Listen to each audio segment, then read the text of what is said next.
अस्सलामुअलैकुम, खुशामदीद, सुबह खैर तमाम देखने वालों को। प्रोग्राम है गुड मॉर्निंग कराची और मैं हूं आपका मेज़बान मोहम्मद यासर। प्रोग्राम में बात हो रही है जी कुछ कोरोना वायरस के हवाले से गुज़िश्ता कई दिनों से बल्कि कई माह से ये सिलसिला जारी है और इस मुनासबत से प्रोग्राम में गुफ्तगू कर रहे हैं। हुकूमती इक़दाम के हवाले से भी प्रोग्राम में गुफ्तगू हो रही है और ख़ास तौर पर जो मौशी मामलात हैं इस पर बहस जारी है। गुज़िश्ता रोज़ इकनॉमिक सर्वे जारी किया गया। ये इकनॉमिक सर्वे क्या होता है इसके बारे में थोड़ा सा आपको बता दें। पूरे साल की एक जायज़ रिपोर्ट होती है जिसमें आपकी जो मईशत की जो परफॉर्मेंस रहती है उसका ये नतीजा इसको समझ लीजिए। और उसके बाद माली साल का आगाज़ क्योंकि हो चुका और बजट बाज़ाब्ता जो है वो पेश किया जाता है जून के महीने में और उसके बाद पूरे साल की जून से लेके अगले आने वाले जून तक की जो है वो परफॉर्मेंस देखी जाती है। तो परफॉर्मेंस क्या है, नतीजा आ चुका है, नतीजे की रिपोर्ट आ चुकी है और तमाम ही मज़ामीन में फ़ेल हो चुका है। अब ये स्टूडेंट जो कि तमाम मज़ामीन में फ़ेल हो चुका है ये अपनी रिपोर्ट कल पेश कर रहा है। तो जो मुशीर ख़ज़ाना साहब हैं अब्दुल हफीज़ शेख साहब, उन्होंने ये रिपोर्ट पेश की और उसमें जिन चीज़ के बारे में जिन चीज़ों की निशानदही उन्होंने की है उसके ऊपर आज ख़ास तौर पे तबसरा करेंगे। यकीनन चंद इस्तिलाहात ऐसी होती हैं जो मुश्किल होती हैं, जो एक आम आदमी को समझ में नहीं आ सकती, तो कोशिश करेंगे तमाम चीज़ों के ऊपर आज गुफ्तगू करें, आसान और सहल अंदाज में आपको समझाएं कि ये जो मईशत की कारकर्दगी है ये कैसे जाँची जाती है और ये जो नतीजा सिफर आया है इसके पीछे क्या वजूहात हैं। और इसके पीछे हमेशा ये होता है कि जो बच्चा इम्तिहान में फ़ेल हो जाता है वो फिर वालिदैन को वजाहतें पेश करता है कि जनाब ये सारे मामलात थे जिसकी वजह से वो तमाम मज़ामीन में फ़ेल हुआ या उसके अच्छे नंबर नहीं आ सके। तो इसके ऊपर आज ख़ास तौर पे हम गुफ्तगू करेंगे। स्टूडियोज़ में बड़े ख़ास मेहमान आज तशरीफ़ फरमाएँ, उनसे आज हमारी गुफ्तगू होगी। आपका हमारा ताल्लुक़ बड़ा पुराना है, ख़ास तौर पे इकॉनमी के हवाले से। तो जब भी हमने प्रोग्राम में बहस की है, जितने भी बजट माजी में आते रहे जिसके ऊपर मुबाहिसे होते रहे, आप उसमें हमारे साथ हिस्सा लेते रहे।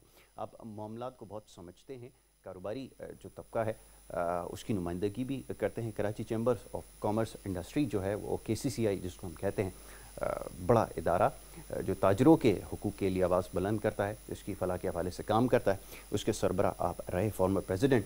और इसके अलावा बहुत सारी आपकी खिदमात हैं, उनसे आज हमारी ख़ास तौर पे गुफ्तगू होगी। मैं बात कर रहा हूँ अंजुम निसार साहब की जो आज हमारे मेहमान हैं, उन्हें खुशामदीद कहूँगा। बहुत शुक्रिया अंजुम निसार, आपने प्रोग्राम में वक्त दिया। उनके हमरा तशरीफ़ रखती हैं एक और हमारी बड़ी ख़ास मेहमान और सिंध हुकूमत के अंदर जो मामलात रहे हैं हर तरह के, इंफॉर्मेशन डिपार्टमेंट एक ऐसा डिपार्टमेंट होता है जो इन तमाम चीज़ों को मॉनिटर करता है और जो सही तौर पर जो आदाद व शुमार है उसको पेश भी करता है और लोगों तक पहुँचाता भी है।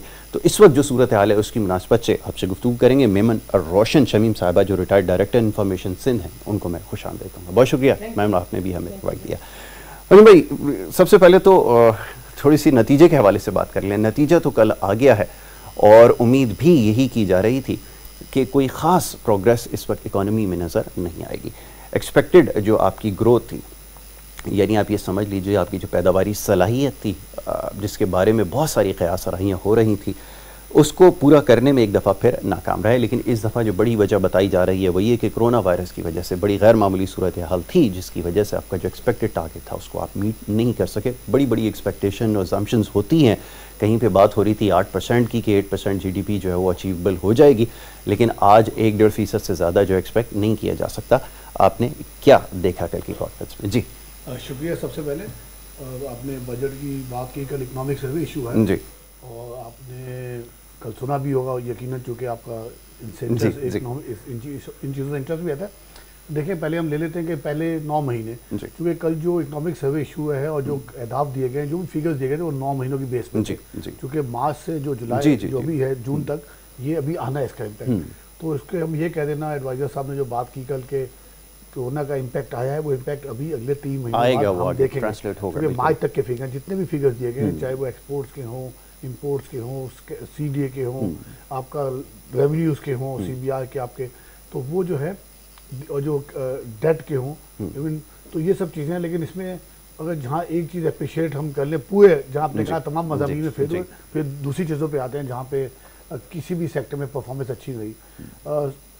जो करंट अकाउंट डेफिसिट है उसमें हमने नुमायाँ कमी देखी और उसका मेरा ख्याल है खास सबसे बड़ा गवर्नमेंट का ये था कि इम्पोर्ट्स को कर्टेल किया जाए और उन तमाम जो, हालांकि मैं उसके चीज़ के ख़िलाफ़ हूँ, मैं कहता हूँ कि बिज़नेस एनवायरनमेंट को चलने देना चाहिए। हाँ, मुल्क के एक मुश्किल हालात में था तो इम्पोर्ट्स कर्टेल की गई और उसके नतीजे हमने देखा। फिर पेट्रोलियम प्राइसेस काफ़ी नीचे हुई, अभी तक नीचे हैं, उसका भी एक मुस्बत हमें देखा जो हमारे करंट अकाउंट डेफिसिट पर असर पड़ा। लेकिन बाकी आप जितने यासर भाई जितने भी ले लेंगे इंडिकेटर, जितने इंडिकेटर्स ले लें, सबसे बड़े इंडिकेटर जो बहुत इंपॉर्टेंट होते हैं वो होते हैं आपके कमाई का जरिया। तो कमाई का जरिया आपके पास है सबसे बड़ा आपका एक्सपोर्ट्स। एक्सपोर्ट्स में हमने नुमायां कमी देखी, कोरोना के आने से पहले भी कोई आपकी बहुत अच्छे नहीं थे। अगर हम लास्ट ईयर को कंपेयर कर लें या उससे लास्ट ईयर कंपेयर कर लें, हम 24 से 23 पे आए और इस वक्त जो हालात हैं अभी तक जो डेटा है 11 महीनों का हमारे पास डेटा है, गवर्नमेंट ने 9 महीनों का फिगर बताया, तो 11 महीनों का तकरीबन $19 बिलियन से लेस है। अगर हम अगला महीना जून में कुछ कोशिश बेहतर भी कर लें तो ये पिछले साल से भी नुमायां कमी होगी।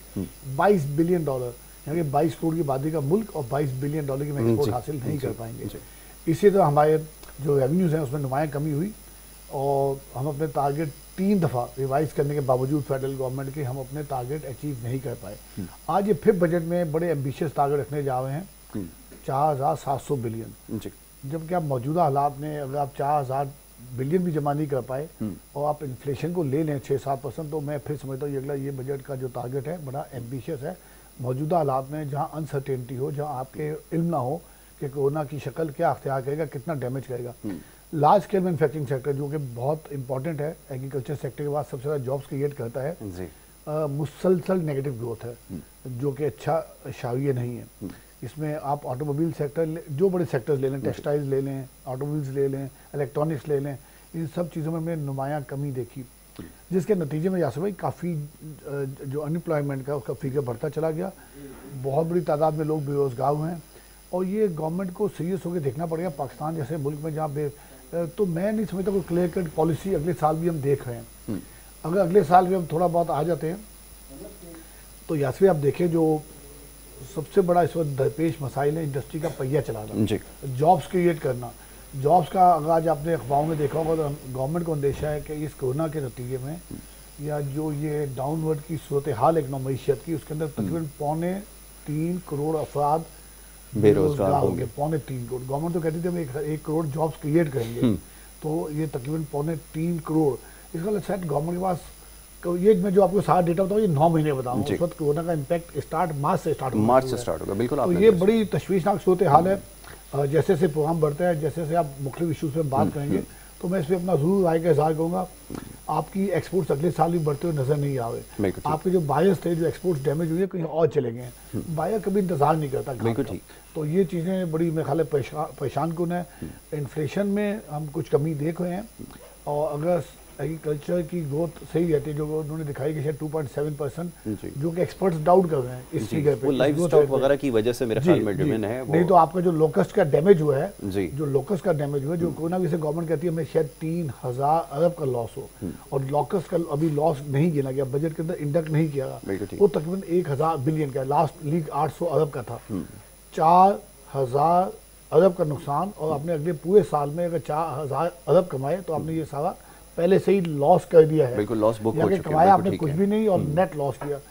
अगर आप इस चीज़ को अलग रख देते हैं, अब कोरोना को और लोकस्ट को, और या फिर आप दो चीज़ें ले लेते हैं, अगले साल गवर्नमेंट अगर 4000 बिलियन का टारगेट अचीव कर लेती है, जो कि 4700 है, तो ये टोटल कमाई है जो 22 करोड़ अफराद कमा के देंगे, ये खाली दो चीज़ों में चली जाएगी। सूद में, बिल्कुल इंटरेस्ट, सूद के अंदर आपने कोई 3000 अरब खाली सूद के उसके अंदर देना है, 2800 बिलियन के करीब। बाकी जो आपका बचेगा तकरीबन 1200, जो 20-80 बिलियन के करीब रखें डिफेंस का। ये दो चीज़ों में आपकी अगले साल की कमाई चली जाएगी, जिसमें अभी मैंने लोकस्ट और कोरोना को इंक्लूड नहीं किया है। बिल्कुल ठीक है। तो एजुकेशन के लिए, इंफ्रास्ट्रक्चर के लिए, हेल्थ के लिए ये मुल्क में क्या होने जा रहा है? मतलब क्या हम गुर्बत हमारे मुकद्दर या नसीब में लिख दी गई, नहीं लिखी थी। तो ये जो पॉलिसीज़ हैं ये डैमेज कर रही हैं। लेट्स से थोड़ी देर के लिए हम कहते हैं कि लास्ट गवर्नमेंट की बहुत कोताहियाँ थी, बहुत गलती थी, मान लेते हैं, एक लेट्स से, ठीक है। लेकिन क्या आज 2 साल बाद भी कि हम ब्लेम करें पुरानी गवर्नमेंट्स को? मुमकिन नहीं। पहला 100 दिन के अंदर आपको अपनी पॉलिसी जो कि अपने टीम कहते थे तैयार है, वो टीम हमें कहीं नजर नहीं आई, किसी मौके भी नजर नहीं आई। अगर एक आम आदमी कंपेयर करे, मैं तो किसी, चूंकि बिजनेस की बात हुई है, पॉलिटिक्स की बात नहीं हुई, लेकिन आम आदमी जब देखेगा कि ग्रीन लाइन, ऑरेंज लाइन, दूसरी लाइनों के मंसूबे बन रहे थे, कर्जों पे थे या नहीं थे, उस पर डिबेट अलग है, वो गलत थे या जायज़ थे वो अलग है। लेकिन आज हम देखते हैं वो दूसरी, हम पेट्रोल लाइन, गैस की लाइन के लिए, आपको गंदम के लिए लाइन, तो ये चीज़ें मैं समझता हूँ हमें आवाम को सहूलत देनी चाहिए।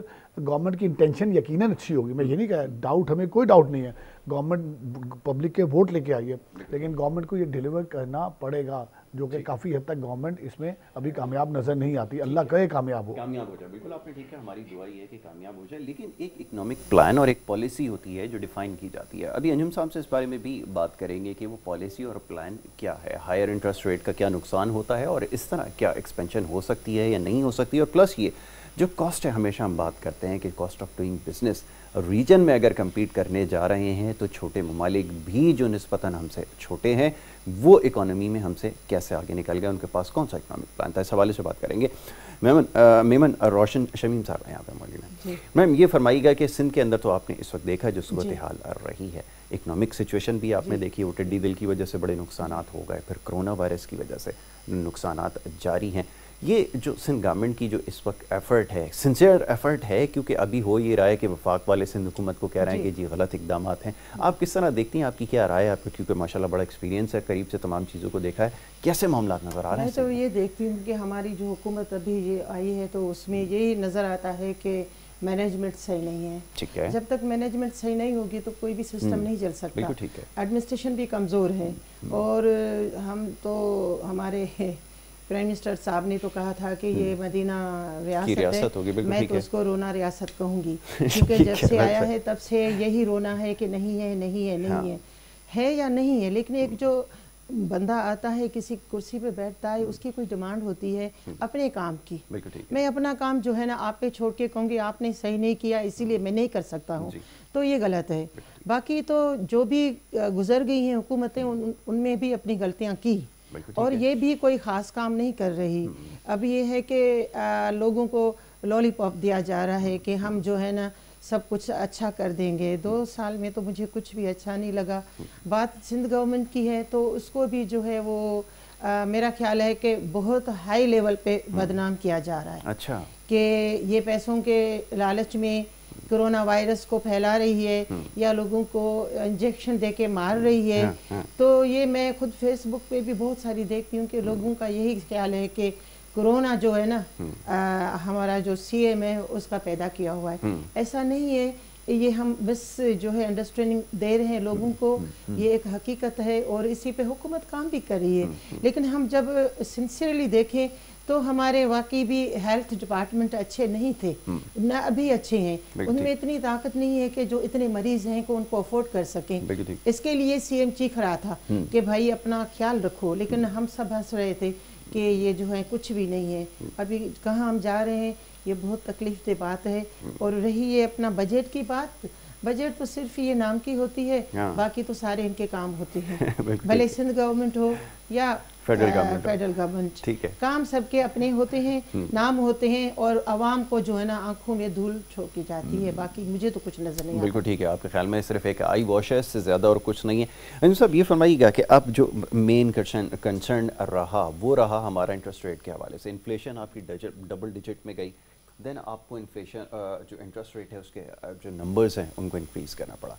और अब इस वक्त ये कहा जा रहा था, बहुत सारे इकोनॉमिस्ट इस चीज़ को इंडिकेट कर रहे थे कि इसमें ड्रास्टिकली अगर कमी की जाए या बड़े कंट्रीज़ की इस वक्त जो मिसाल दी जाए जहाँ 0.1% के करीब जो है, तो इससे ये होती है ट्रेड ऑफ टेक आपकी बढ़ जाती है, आपके बिजनेस एक्सपेंशन की तरफ जाते हैं, जो स्मॉल मीडियम एंटरप्राइजेस हैं उनको स्ट्रेंथन किया जा सकता है और बहुत सारे इसके फ़ायदे हैं। कंज्यूमर फाइनेंसिंग के ऊपर बड़ा काम हो सकता है। लेकिन अब ये तमाम चीज़ें नज़र नहीं आते। किस तरह देखते हैं कि जब प्राइवेट सेक्टर फ्लरिश नहीं करेगा, जब जॉब्स क्रिएट तो प्राइवेट सेक्टर ने करनी होती हैं, अगर नहीं होगी तो फिर कैसे आपकी एक्सपेंशन हो सकती है इकोनॉमी के अंदर? मैं चाहूँगा इसको थोड़ा एक्सप्लेन करें। इससे बड़ी अच्छी बात की आपने, बड़े अहम इंडिकेटर से आपने तवज्जो दी, और आपने जो लफ्ज़ कहे कि ये प्राइवेट सेक्टर ही है जो इंडस्ट्री का पहिया चलाता है, जिसके नतीजे में जॉब्स क्रिएट होती हैं और बहुत बड़ा रोल होता है बिजनेस कम्युनिटी का। हम ये नहीं कहते कि आप हमें सब्सिडीज दें, हम ये नहीं कहते कि हम टैक्स नहीं देंगे, हम ये नहीं कहते कि हम जॉब्स के, हम कहते हैं हमें बिजनेस करना है। बिजनेसमैन क्या करता है?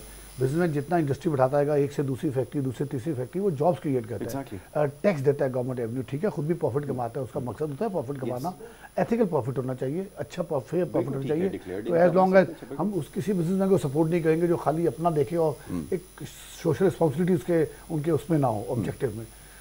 इन्फ्लेशन और इंटरेस्ट रेट्स, हमें ये सब देखें, प्रॉब्लम क्या है कि हमारे जो ऑनरेबल गवर्नर साहब हैं वो बाहर से तशरीफ लाए, एक ग्राउंड रियलिटी से बहुत दूर है। हम पाकिस्तान के मसाइल को जो यहाँ पे मौजूद है, जो जहाँ पे पैदा हुआ, यहाँ पे ग्रोथ हुआ, यहाँ पे इंडस्ट्री लगाई, यहाँ से अगर उनका गवर्नमेंट से भी ताल्लुक है तो उनका राब्ता रहता है, स्टेक होल्डर से बहुत राब्ता है। बिल्कुल ठीक। वो बाहर से आए हैं, ठीक है, बाहर उनका बहुत तजर्बा है, ऑनरेबल है, पढ़े लिखे हैं, लेकिन मैं एक ये बात कहता हूँ कि आज अगर मैं पढ़ा लिखा भी हूँ, मैं MBA हूँ, मैं बिजनेस चलाता हूँ, लेकिन मैं कल अगर पॉलिटिक्स में चला जाऊँ या आपके मैं कल TV चैनल खोल के बैठ जाऊँ और TV चैनल खोलना शुरू कर दूँ कि मैं बिजनेसमैन, मैं कामयाब नहीं होगा, क्योंकि मैं इसमें तजर्बा नहीं है, मुझे इनके प्रॉब्लम्स का आपका शायद इदराक ना हो, मैं अपना बिजनेस बहुत बेहतर तरीके से चला सकता हूँ।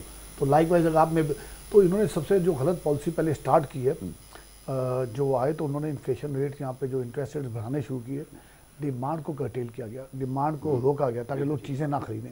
अगर ये सप्लाई साइड की तरफ जाते हैं, यहाँ की चीज़ें जो लोग खरीदने जाते हैं, टमाटर ले लें, प्याज ले लें, टीवी ले लें, उसकी सप्लाई बढ़ानी चाहिए थी। अगर टमाटर आज कम है, 100 किलो है और 200 किलो की डिमांड है, तो 300 किलो की सप्लाई मार्केट में चाहिए थी ताकि उसकी प्राइसेस कम है। इन्होंने 100 किलो के बदले 50 किलो कर लिए, बंदे तो 300 ही थे, तो वो इस तरह हर चीज़ की मिसाल ले लें, वो कीमतें बढ़ती चली गई। तो बजाय ये डिमांड कर्टेल करते, सप्लाई साइड को बढ़ाए, आज इंटरेस्ट रेट्स वो ना होते। इंटरेस्ट रेट्स में पिछले 1 साल से चूँकि टाइम कम है, मैं आपका इंटरेस्ट रेट्स में हम कमी आते हुए देख रहे हैं, लेकिन देखें इन मौजूदा रेट पे भी जब हम कहते हैं कि ये इंटरेस्ट रेट्स आज डिस्काउंट रेट स्टेट बैंक का 8% है, इसका मतलब एक आम शहरी को जो बैंक से ले जाएगा तो तकरीबन 11 से 12% में मिलता है।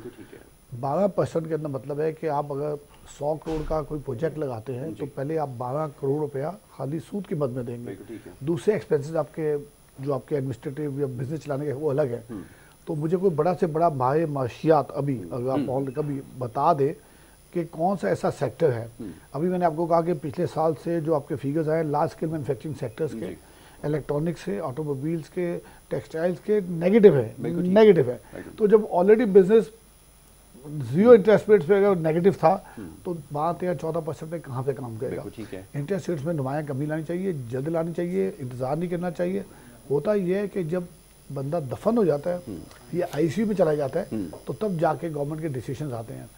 गवर्नमेंट ने अच्छा इकदाम किया, इंटरेस्ट रेट्स में कमी लाने की कोशिश की, लेकिन मैं समझता हूँ अभी मेजर ज़रूरत है उस पेशेंट को ICU से निकाल के एक नॉर्मल लाना है, SP पे लाना है। ठीक है, एक आइडियल सूरत हाल पाकिस्तान में नहीं हो सकती, जेन्युइन इश्यूज हैं, जेन्युइन प्रॉब्लम्स हैं, इन्वेस्टमेंट क्लाइमेट नहीं है यहाँ पे, आपका मुल्क पे कर्जे हैं, तो जब मुसलसल आपने जो आप दिन में कमा रहे हैं, जितना पाकिस्तान एक पर डे कमा रहा है, आपको खाली सूद की मद में देना है। तो जब आप खाली सूद के अंदर कैटर करते रहेंगे तो आपके पास पैसा नहीं बचता अपने मुल्क के शहरियों पे लगाने के लिए। हेल्थ की आप हालत देख लें, अभी बताया कि 64 लाख अफराद ट्यूबरक्लोसिस का शिकार है और मुख्तलिफ अगर बीमारियां गिनने, शुगर, डायबिटिक, ये तो वो पूरी कौम एक बीमार हो चुकी है। बिल्कुल ठीक है। जब आप एक बीमार कौम होगी तो उससे आप कैसे एक्सपेक्ट करते हो कोई एंटरप्रेन्योर क्रिएट होगा। बिल्कुल ठीक है। आपको एंटरप्रेन्योर क्रिएट करना है, आपको बिजनेसमैन, जो एक एंटरप्रेन्योर पूरी किस्मत चेंज कर देता है। अमेरिका में आप स्टीव जॉब्स को देख लें, आप बिल गेट्स को देख लें, आप अमेज़न के ओनर्स को देख लें, बिल्कुल ठीक है। वो एक बंदा लाखों जॉब्स क्रिएट कर देता है। तो हम अपने एंटरप्रेन्योर्स क्रिएट नहीं कर सके अनफॉर्चुनेटली, और ये सूरत हाल मेरे ख्याल अच्छी नहीं है और ये तशवीशनाक सूरत हाल है। आबादी की ग्रोथ रेट आपकी 2.4% है, यहाँ कि हर साल तकरीबन 45 लाख अफराद 45 लाख अफराद यासिर भाई पैदा हुए हैं, और यानी कि आपकी जॉब मार्केट में उसी तादाद से नौजवान आ गए हैं। ये नौजवानों को आप इस्तेमाल करें। हम इंडिया पे बहुत तनकीद करते हैं, इसराइल पे तनकीद करते हैं, दूसरे मुल्कों में करते हैं। इन्होंने मुल्कों ने क्या किया, इनकी अच्छी बात जरूर देखें, इन्होंने अपनी ह्यूमन रिसोर्सेज को नौजवानों को इस्तेमाल किया। बिल्कुल ठीक है। और इन्होंने आज इंडिया की जो खाली IT की एक्सपोर्ट है, जहाँ ह्यूमन रिसोर्सेज को इस्तेमाल किया गया, $130 बिलियन, $130 बिलियन। हम उसका 1% भी नहीं है IT। बिल्कुल ठीक है, हार्डली 1.52 बिलियन। गवर्नमेंट से जब खान साहब से मुलाकात 2-3 दफा हुई तो मैं यही कहा था, उन्होंने पूछा भी कि हम पाकिस्तान में कैसे ग्रोथ ला सकते हैं बिजनेसमैन से, तो हमने कहा था 4 सेक्टर है। एक आपका IT सेक्टर है, एक केमिकल सेक्टर है, एक आपका एक रिटेल सेक्टर है। यहाँ पे रिटेल सेक्टर को मार दिया गया है, इतनी रेगुलेटरीज ड्यूटीज लगा दी गई हैं, करेंसी डिवैल्यूएशन करी गई है। दुनिया में वॉलमार्ट, सैमसंग, एप्पल ये जॉब्स क्रिएट कर रहे हैं, बड़े बड़े स्काफ हो जाए। अगर आप इनको मार देंगे, इनको आप आगे बढ़ने नहीं देंगे। खाली पाकिस्तान में हमें हमेशा एक मिसाल देता हूँ इम्तियाज स्टोर की, हालांकि नाम नहीं ले, वो जॉब 10,000 उसने जॉब्स क्रिएट की हैं। आप इनको बाहर की कंपनी से मुकाबले में वॉलमार्ट बनने दें, पाकिस्तान में इसकी 400 ब्रांचें हों, ये लाखों जॉब्स क्रिएट करें। आपने ड्यूटीज, अनफेयर ड्यूटीज लगा के, मैं ये नहीं कहता आप ड्यूटीज ना लगाएं, लोकल इंडस्ट्री को प्रोटेक्शन दें, बहुत ज्यादा दें। लोगों के ख्याल में अगर 30% प्रोटेक्शन ड्यूटीज देनी चाहिए, अब 40 दे दें, 50 दे दें, लेकिन अब दूसरे सेक्टर को इस कॉस्ट पे मार दें कि भाई एक्सपोर्ट्स नहीं बढ़ रही और इनको गलती अगर भई हो और आपको कत्ल के मुकदमे पकड़ लिया जाए तो ये मैं समझता हूँ। ठीक है अंजुम साहब, यहाँ पर एक ब्रेक छोटी सी लेनी, आपने बड़ी अच्छी चीज़ है जिसको हाईलाइट किया, जॉब्स क्रिएशन के हवाले से बात हो रही है, एक्सपेंशन के हवाले से हो रही है कि बिजनेस एक्सपेंड कैसे करता है, और जब रीजन में कम्पीट करने जाते हैं तो कॉस्ट ऑफ डूइंग बिजनेस अगर इतना हाई होगा, इनपुट कॉस्ट इतनी बड़ी होगी, बिजली के नर्ख इतने ज़्यादा होंगे, इंडस्ट्रियलाइजेशन नहीं हो सकेगी, तो फिर कैसे एक्सपेक्ट किया जा सकता है कि आप वो टारगेट्स को अचीव कर सकें। इसके ऊपर बात कर रही है, एक छोटी सी ब्रेक की तरफ जा रहा है, ब्रेक से जब वापस आएंगे तो गुफ्तगू जारी रहेगी। आप देखते रहें गुड मॉर्निंग कराची।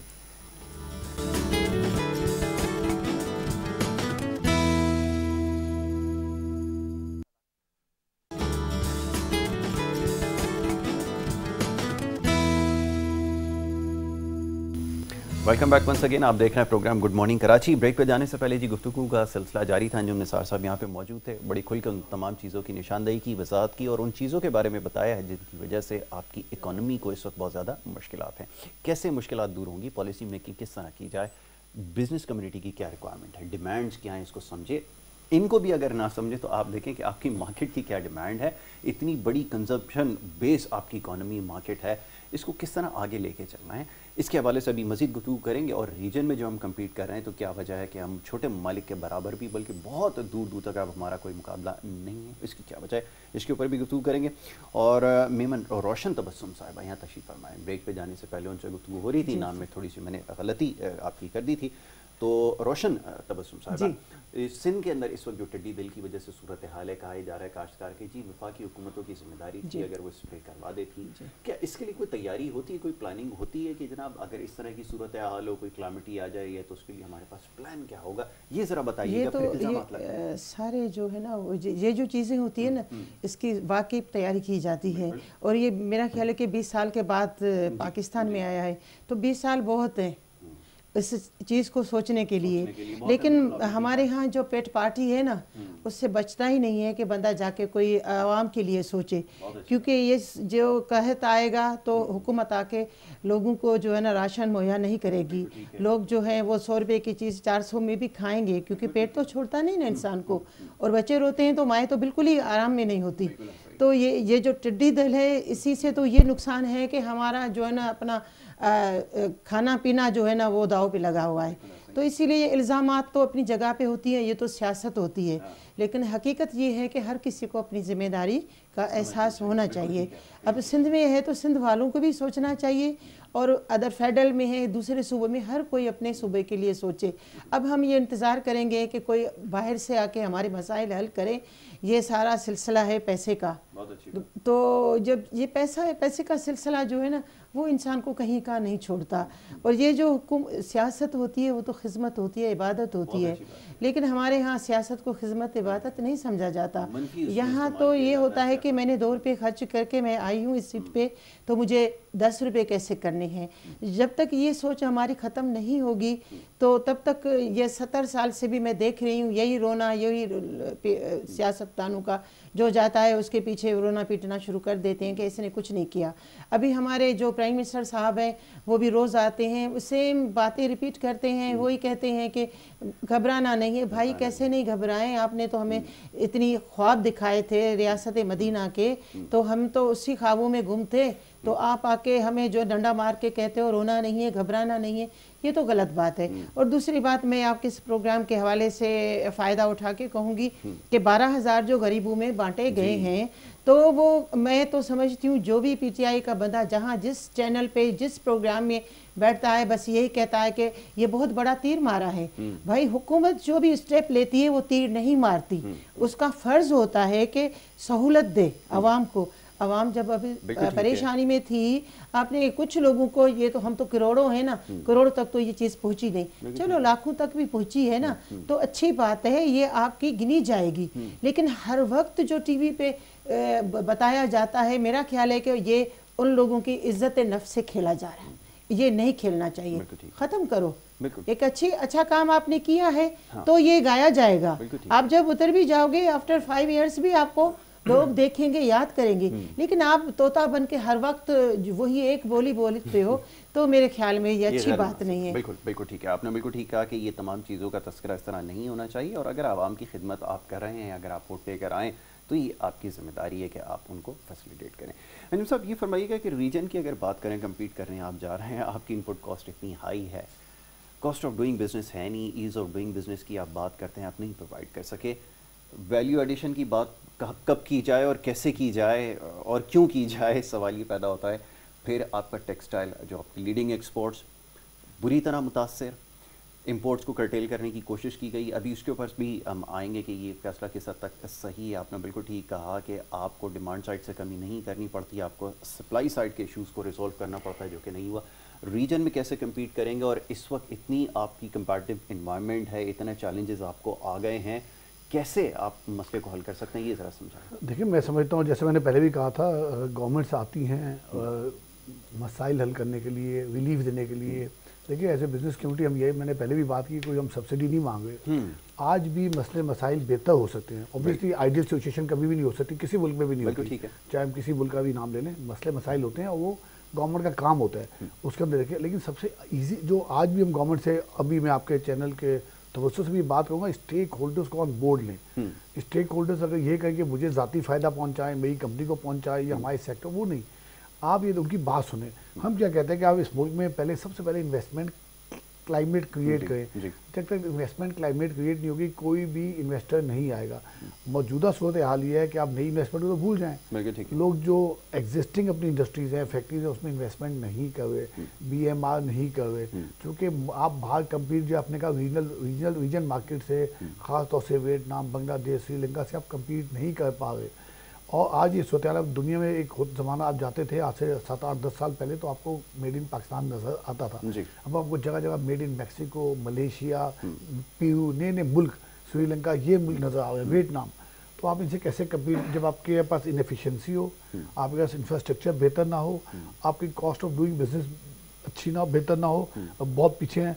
और गवर्नमेंट का खाली ये देख लेना और बड़े अप्रिशिएट, और ये सब गवर्नमेंट्स, मैं खासतौर से मौजूदा गवर्नमेंट की बात नहीं कर रहा, ये हमारी सारी गवर्नमेंट, चाहे पुरानी गवर्नमेंट्स हो, ये होता है जो ईज ऑफ डूइंग बिजनेस, जी हम तो 128 नंबर पे थे, इस साल 126 पे आ गए। ये कारनामा गिना जाता है, चाहे साबका गवर्नमेंट हो, चाहे मौजूदा गवर्नमेंट हो, कि हमने ईज ऑफ डूइंग बिजनेस ये नहीं होता कि 128 126 पे आ गए।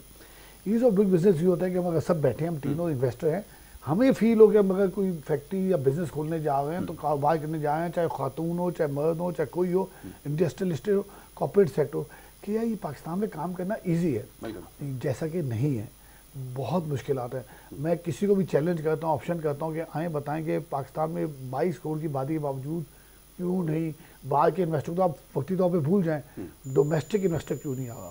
गवर्नमेंट ने फिगर दिखाया कि इस साल हमारी जो फॉरेन डायरेक्ट इन्वेस्टमेंट है वो 137% बढ़ गई। उसमें अब आम आदमी तो बड़ा खुश होता है जी, बाहर से बड़ी इन्वेस्टमेंट आ रही है। और ये मैं फिर कहूँगा कि ये खुदा का पॉलिटिकल में स्टेटमेंट नहीं है, मैं पुरानी गवर्नमेंट को इसमें सब में लेता हूँ। अब ये कहते हैं कि हमारी जो 137% बढ़ी है, पहले तो आपका बेस ही बहुत कम है। सेकेंडली, ये जो पैसा आया है ये टेलीकॉम सेक्टर की लाइसेंस फीस से आया है। अगर उस फीस को हटा लें तो आपकी तो ग्रोथ कुछ भी नहीं है ही नहीं ग्रोथ। तो ये हाल है कि हमारे यहाँ कल भी जब adviser to finance Hafeez Shaikh sahab आए, ऑनरेबल हमारे हैं, लेकिन जो बातें कह रहे वो खाली ये बता रहे थे कि जितने गुना थे, जितनी चीज़ें हुई हैं, ये जहाँ पहुँचे हैं, वो तमाम के तमाम पिछले 2 साल के गुना। आपका काम ये है, अगर वो गलत थे तभी लोगों ने आपको पसंद किया, तभी लोगों ने आपको हुकूमत में लाए, आपसे एक्सपेक्टेशन है। अगर मैं आके गवर्नमेंट में यही कहूँ कि जी पिछली दफ़ा यासे की सारी खामियाँ, कंटिन्यूस आपकी खामियाँ हैं, तमाम गुना इनके हैं, सारी इसकी वजह से भुगत हैं, तो आपको फिर गवर्नमेंट में नहीं आना चाहिए, बैठना ही नहीं देना चाहिए था। लोग तो जब फिगर टू फिगर मिलाते हैं, तमाम तो चीज़ों बावजूद तो कहेंगे पिछले गवर्नमेंट में बेहतर थे, हमें तो पेट्रोल पर की लाइनें नहीं लगानी पड़ी, हमें तो बिजली भी मिलती थी, हमें तो गंदम और ये चीज़ें, आटा, ये कभी मसले नहीं होते, ये शुगर में मसले मसाइल नहीं थे। आम आदमी को आप देखें, जो मुल्क का असल तबका 80% है, आप सिंध के देहातों में जाएँ, पंजाब के देहातों में जाएँ, बलूचिस्तान के देहातों में जाएँ, शहर में तो हर चीज़ अच्छी लगती है। तो वो गरीबों से पूछें जिसको रोटी दस्तयाब नहीं है, जिसको बहुत मुश्किलात हैं, जिसका बच्चा स्कूल नहीं जा सकता, वो ट्रांसपोर्ट अवेलेबल नहीं है, हमारा रेलवे सिस्टम बैठ चुका है। आपने कल सुना चीफ जस्टिस को कहें कि रेलवे सिस्टम का सत्य ना, कोई एक ऐसा सेक्टर या सेगमेंट बता दें जहाँ मैं बड़ा खुश हूँ कि हम ये कर रहे हैं।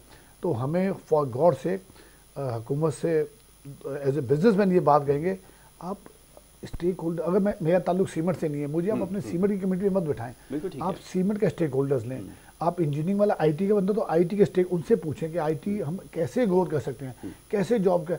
अब टेक्सटाइल का ज़माना काफ़ी हद तक चला गया, वो आप वियतनाम बांग्लादेश मार्केट ले चुके, आपके पास आज 70 साल बाद वैसे एक बार आम आदमी के लिए बात बता दूं, हमारे पास इतने आइटम ही नहीं एक्सपोर्ट करने के लिए। दुनिया जो मांग रही है वो हम बना ही नहीं बना पा रहे। दुनिया अगर मग मांग रही है तो हम ये बोतल बना रहे हैं। दुनिया आगे जा चुकी है, उनकी चीजें ये कपड़ों वपड़ों से आगे निकल चुके हैं। हमें टोटल हमारे पास 10 आइटम है, जिसमें leather, surgical, sports goods, textile और ये चीजें, कार्पेट, ये दूसरे ले चुके हैं आपकी मार्केट। आपने 70 साल मेहनत कर ली, पिछले 5 साल से आपने तमाम फैसिलिटीज दे दी, नहीं बढ़ पा रही एक्सपोर्ट।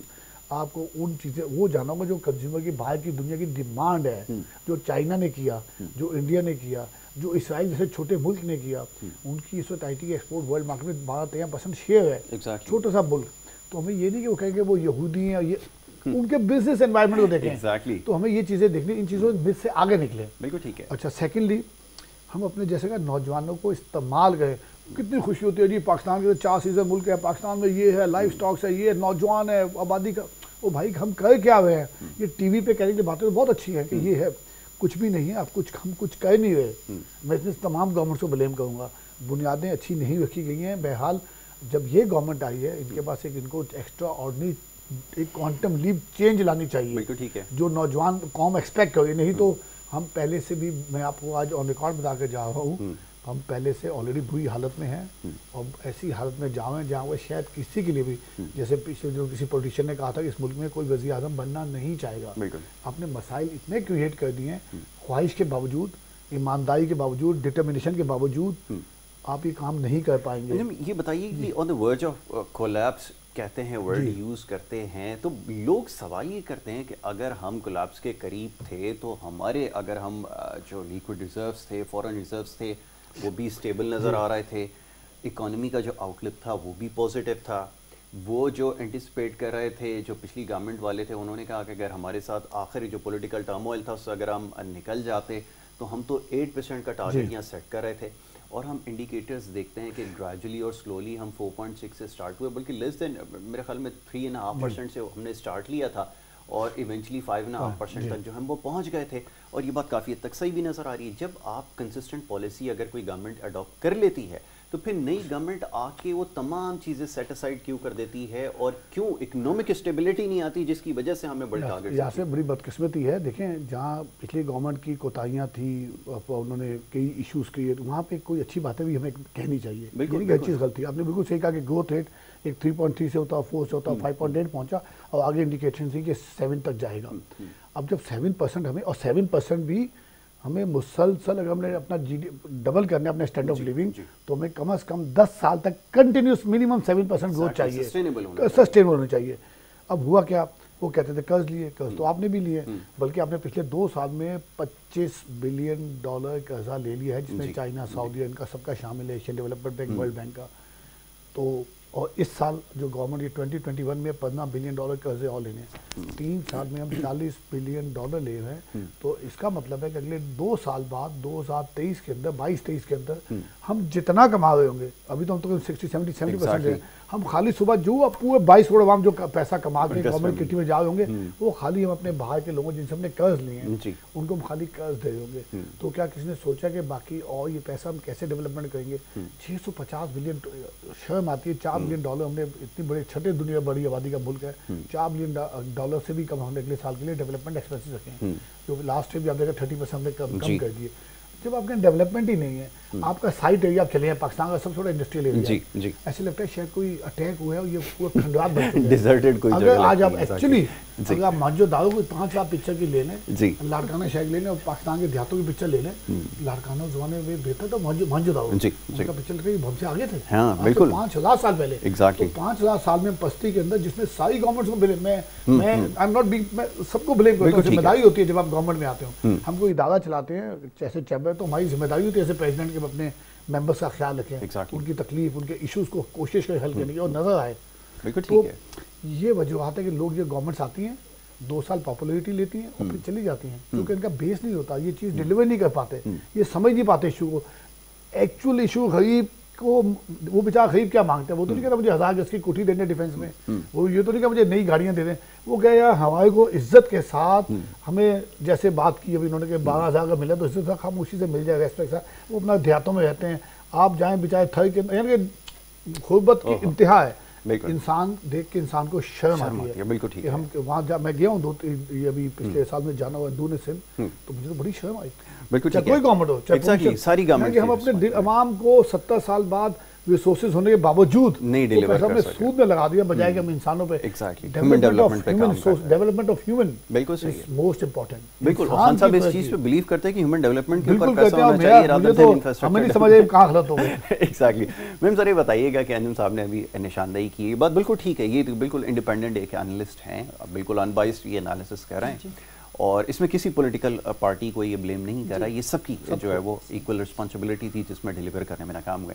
इस सिंध की जो खासतौर पर अंदरूनी सिंध की जो हालात रहे हैं, क्या हुकूमतें बेखबर रहीं? सिंध के अंदर तो एक हुकूमत काफ़ी अरसे से रूल कर रही है, सारे मामला तो उनके सामने थे। सिंध में जो हुकूमत कर रही है उनको तो पता है अंदरूनी सिंध, जो गरीब लोग हैं उनके पैर में जूती भी नहीं है। अच्छा, हमारे जो नौजवान हैं, लड़कियाँ और लड़के, उनके सोने के हाथ हैं, उनसे काम नहीं लिया जाता।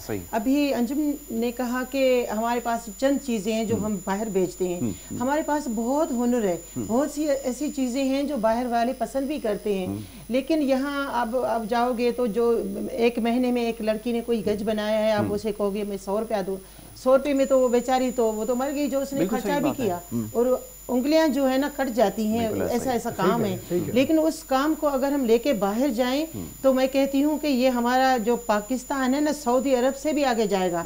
हमारे पास इतनी अच्छी अच्छी चीज़ें हैं, लेकिन ये है कि एक दूसरे की टांगे खींचने के चक्कर में ना काम नहीं हो रहा। अच्छा, इंडस्ट्रीज लगाई जाए ना, ये हैंडमेड चीज़ें जो हैं वो हुकूमत की जो सरपरस्ती में काम किया जाए तो हमारे पास ज़मीनें भी हैं, हमारे पास कंगले लोग भी नहीं हैं। सिंध में भी बहुत सारे पैसे वाले लोग हैं, पूरे पाकिस्तान में पैसे वाले लोग हैं, लेकिन मसला है कि हम जो है ना देख रहे हैं कि रोशन अपनी जिम्मेदारी नहीं देखेगी। यासिर क्या कर रहा है, मैं आपकी तरफ देख रही हूँ। ये जो सेटअप है और जो हम कहते हैं कि हमारे प्राइम मिनिस्टर साहब जो है ना उसकी नीयत अच्छी है, भाई ये नीयतों से पाकिस्तान नहीं चलेगा, ये एडमिनिस्ट्रेशन से चलेगा। अगर ये जो हम रोना धोना कर रहे हैं कि उसकी जो सारी जो मिनिस्ट्री है वो सब पहले वाले हैं जो कहते हैं कि तबाहकुन कार्रवाइयाँ करके गए, वही उसके साथ बैठे हैं। तो कंसीडर करना होगा प्राइम मिनिस्टर साहब को कि अपने एडवाइज़र, अपने मिनिस्टर कैसे रखें जिनको काम भी है। अब मैं डॉक्टर नहीं हूँ और मुझे कहेंगे इंजेक्शन लगाओ तो मैं कैसे लगाऊंगी? मैं इंजेक्शन लगाऊंगी तो बंदे को तो मार दूंगी ना। तो हर किसी का अपना काम है। जो भी बैठे हुए हफीज साहब जो है बहुत पुराना है, पहले भी हुकूमत में था, अब वही कहता है कि अगली हुकूमतों ने काम किया, तो उसमें आप भी थे। तो हमारे यहाँ ये जो चश्मा है ना, काला चश्मा आंखों पे लगा हुआ, ये हमारे मिनिस्टरों के आंखों पे काला चश्मा है। उसके अंदर वो जो कुछ कह रहे हैं ना, बाहर कुछ नहीं आ रहा, क्योंकि आंखों में शर्म आया है नहीं, काला चश्मा चढ़ा हुआ। बिल्कुल ऐसे। वैसे मैं अगर आपकी इजाजत तो बहुत सही बात की है। देखिए पोटेंशियल जैसे मैंने बात की थी 10 आइटमों की, बड़ी सही बात की है। आप खाली सिंध का पोटेंशियल ले लें, जिस सूबे में हम रहते हैं, बाकी तो पंजाब में ऑब्वियसली पाकिस्तान में बहुत पोटेंशियल है। खाली सिंध के अंदर अगर हम कराची से स्टार्ट करते हैं, भंबोर अभी स्टार्ट ही करते हैं, हम भंबोर जाते हैं, देखें अब ये टूरिज्म रिसोर्स है, दुनिया तरफती है, ये पुरानी हज़ारों साल। इसी तरह हम आगे जैसे हैदराबाद पहुँचते हैं, हैदराबाद दुनिया वो शहर है जहाँ चूड़ियों की सनत, हैदराबाद को इंडस सिविलाइजेशन हज़ारों साल पुरानी है। ये जो पानी ने जो ये हॉर्टिकल्चर क्रिएट किया, जो बोलती है कि रात की रानी, चंबेली, गुलाब का फूल, जो हैदराबाद की बेल्ट में होता है, ये पाकिस्तान में कहीं नहीं होता। हमने क्या किया, हमने सत्यानाश कर दिया। हम उम्र से लोग आते हैं 5-5, 10-10 रुपए की हज खरीदो पहना रहे, ये एक्सपोर्ट्स आप करें बाहर। हॉलैंड ने क्या किया, हॉलैंड की साल की एक्सपोर्ट है कोई $26 अरब की, कितनी 26 अरब सिर्फ फ्लावर्स की वजह से। बिल्कुल ऐसा ही। इसराइल बहुत बड़ी एक्सपोर्ट कर रहा है, कीनिया 13% दुनिया ले रहा है, कीनिया वो उनके ये ट्यूलिप्स बहुत, हम कुछ भी नहीं कर सके।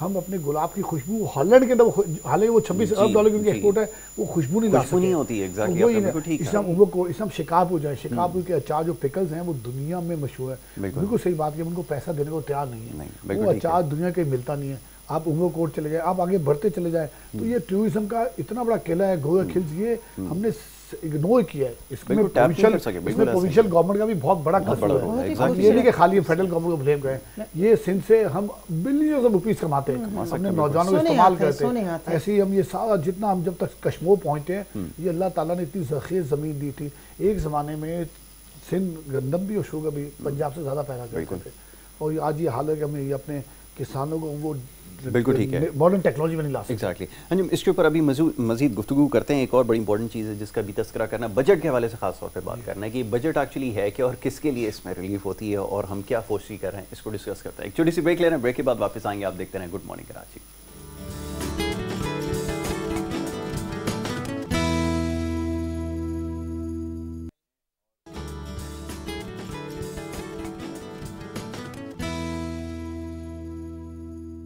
Welcome back once again. आप देख रहे हैं programme good morning Karachi. Break पे जाने से पहले जनाब बात हो रही थी कुछ हमारी इकानमी के हवाले से, पॉलिसीज़ के हवाले से बात कर रहे थे। आज क्योंकि बजट सेशन है, इस हवाले से जो है गुफ्तगू रहेगी और सारा दिन इस मुनासबत से जो है वो प्रोग्राम्स भी आपको दिखाएंगे, ख़बरों में भी इस हवाले से बात होती रहेगी।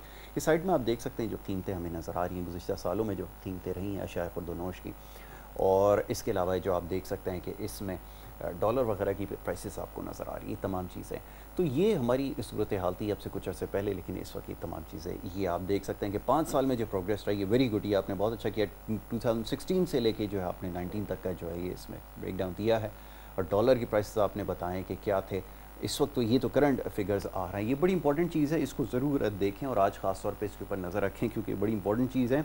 इकॉनमी के बारे में, मईशत के बारे में बताने का मकसद ये होता है कि इन चीज़ों को समझें कि इस पूरे जो सिस्टम है उसमें हो क्या रहा है, और अगर अब इसको नहीं समझेंगे तो फिर बड़ा मुश्किल आपके लिए होगा तमाम मामलात को समझना, क्योंकि इस वक्त जो कुछ हो रहा है तो मेरे ख्याल में अवेयरनेस लोगों में बड़ी आ गई है कि उनको पता है कि ये जो पेट्रोलियम लेवी होती है किस तरह चार्ज की जाती है, और ये जो प्राइसेस हाइक एकदम आती है किस वजह से की जाती है। अब तो ये भी उनको पता चल गया कि इसमें फेडरल गवर्नमेंट का स्टेक कितना होता है, पेट्रोलियम प्राइसेस के अंदर जो प्रोविंशियल गवर्नमेंट है उनका स्टेक कितना है, तो उनको काफ़ी चीज़ों की समझ में आ गई है। तो मैम रोशन आपकी तरफ आएंगे तो ये फरमाइएगा कि ये जो सूरत हाल है इस वक्त सिंध के अंदर कोरोना वायरस की वजह से, और जो हस्पतालों की सूरत हाल है, बहुत सारे सवालात इसके ऊपर होते हैं कि इतने अर्सा गुजर जाने के बाद हुकूमत यहाँ पे हुकूमत ने काफ़ी अर्से रूल किया, लेकिन सेहत के हवाले से जो सहूलियात हैं वो नाकाफी हैं। शहर के अंदर ये हाल है, जो अब इंटीरियर सिंध के अंदर बेचारे रहने वाले मेहनती लोग हैं, कहाँ जाए?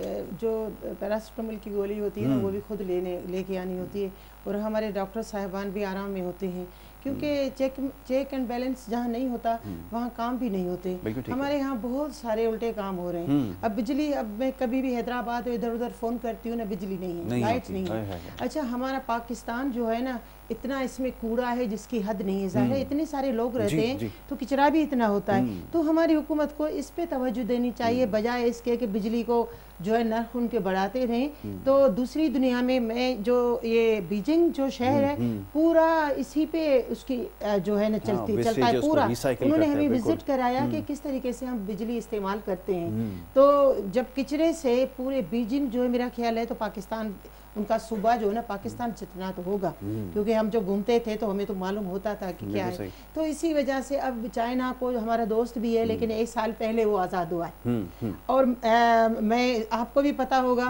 कि चाइना ने जो पहला कर्जा लिया था वो भी पाकिस्तान से लिया था। अभी वो हमारा दोस्त भी है, सब कुछ भी है, हमारे पास कुछ भी नहीं है, क्योंकि वहाँ बहुत हम कहते ऑनेस्ट लोग मैंने देखे और कुर्बान होने वाले। अगर चाइना को कोई गलत अल्फाज भी कहे ना तो वो उसकी जो है ना ख़त्म कर दें, वो इतनी मोहब्बत करते हैं। ठीक है, मैं पहले भी बहुत अपने ज़ाहिर वतन से मोहब्बत करती थी, लेकिन जो चाइना में मैं 2-4 चक्कर गई और वहाँ से जो मैं आई हूँ ना, तो मैंने कहा वाकई वतन से मोहब्बत जो है ना बहुत ज़रूरी है। वो इतने तो तभी उन्होंने तरक्की की है। मैं उन लड़कियों से कहती थी आप सारा दिन ये परोती रहती हो जेवर में, ज़ारा औरतों का जो काम है, मैं सिल्क मार्केट जाती थी तो वहाँ वो काम करती रहती थी। तो मैंने उनसे कहा कि ये आपको अलग पैसे मिलते हैं? कहने लगे नहीं, हमने तो कमिटमेंट की है कि हमें 30 युआन मिलेंगे, हम सुबह 8 बजे से रात को 8 बजे तक। लेकिन ये जो हम कर रहे हैं ना अपने वतन के लिए, अपने मुल्क के लिए, हमारा चाइना तरक्की करेगा। अल्लाह करे हमारे पास ये सोच आ जाए कि हमारा मुल्क तरक्की करेगा, तो यकीनन अगर एक एक इंसान के ज़हन में, दिमाग में ये अच्छी चीज़ आ जाए तो हम पूरी दुनिया से आगे निकल सकते हैं, क्योंकि हमारे पास बहुत कुछ है। अल्लाह ने जो ज़खायर भी है ना हमारे पास बहुत है, पता नहीं क्यों यूज़ नहीं होते, हमारे सियासत के नज़र हो जाते हैं। आपने बिल्कुल ठीक कहा, आपने बिल्कुल इसका सही जवाब दिया कि ये सियासत की नज़र हो जाते हैं मामला, वरना पोटेंशियल हमारे लोगों के पास है, बड़े मेहनती लोग हैं, इस गर्मी के अंदर काम करते हैं। जब हम जाकर देखते हैं इंटीरियर सिंध में, पंजाब में जाके देखते हैं, वो गर्मी के अंदर सारा दिन काम कर रहे हैं, वो इनसे ज़्यादा मेहनती है, लेकिन उनकी कोई दादरसी नहीं करता, कोई रिवॉर्ड नहीं है, कोई पे बैक नहीं है। हमारे पास उनके लिए रिस्पेक्ट भी नहीं है, जो जिसके पास काम कर रहे हैं ना, तो उनको जानवरों की तरह डील करते हैं या नौकरों की तरह। वो नौकर कोई भी किसी का नहीं होता। अगर वो काम कर रहा है, मेरे पास जो मासी भी आती है ना, तो वो मुझ पे एहसान नहीं कर रही, उसको मैं पेमेंट कर रही हूँ, न मैं उस पर एहसान कर रही हूँ। बिल्कुल ठीक है। तो इस लेवल पे हम चलेंगे तो हमारे घर भी अच्छे चलेंगे, हमारे सूबे भी, शहर भी, पाकिस्तान भी अच्छा चलेगा। लेकिन ये चेंज आनी है ज़हनी तौर पे। तो हम ये हमारा मुआशरा ज़हनी मरीज हो गया है हमारे सियासतदान की वजह से। हमारे सियासतदान की वजह से जो है ना ज़हनी मरीज हो गया। ये एक दूसरे को खींचना छोड़ दें, प्यार मोहब्बत से अपने मुल्क को चलाएं तो हमारा अवाम भी इनसे ज़्यादा आगे निकलेगा, क्योंकि ईमानदार है हमारे अवाम भी, उनको प्यार मोहब्बत इज़्ज़त मिलेगी तो वो सियासतदान से आगे जाएगा। बहुत अच्छी बात आपने कही, बिल्कुल आपने ठीक कहा। ज़हन साजी पे काम करना है, तालीम के ऊपर काम करना है। अंजुम साहब ये फरमाइएगा कि अब एक्सपेंडिचर को कर्टेल करना, ये एक सवाल है, हमेशा ये बात सामने रख दी जाती है कि गवर्नमेंट को चाहिए अपने एक्सपेंसेस को जो है वो कम कर ले, एक्सपेंडिचर को कर्टेल करेगी, खुद ब खुद इनकी प्रॉब्लम्स रिजॉल्व होना शुरू हो जाएंगी। इन्होंने बड़ी कोशिश की, इंपोर्टिंग जितने भी आइटम्स थे उसको भी जो है कर्टेल करने की कोशिश की।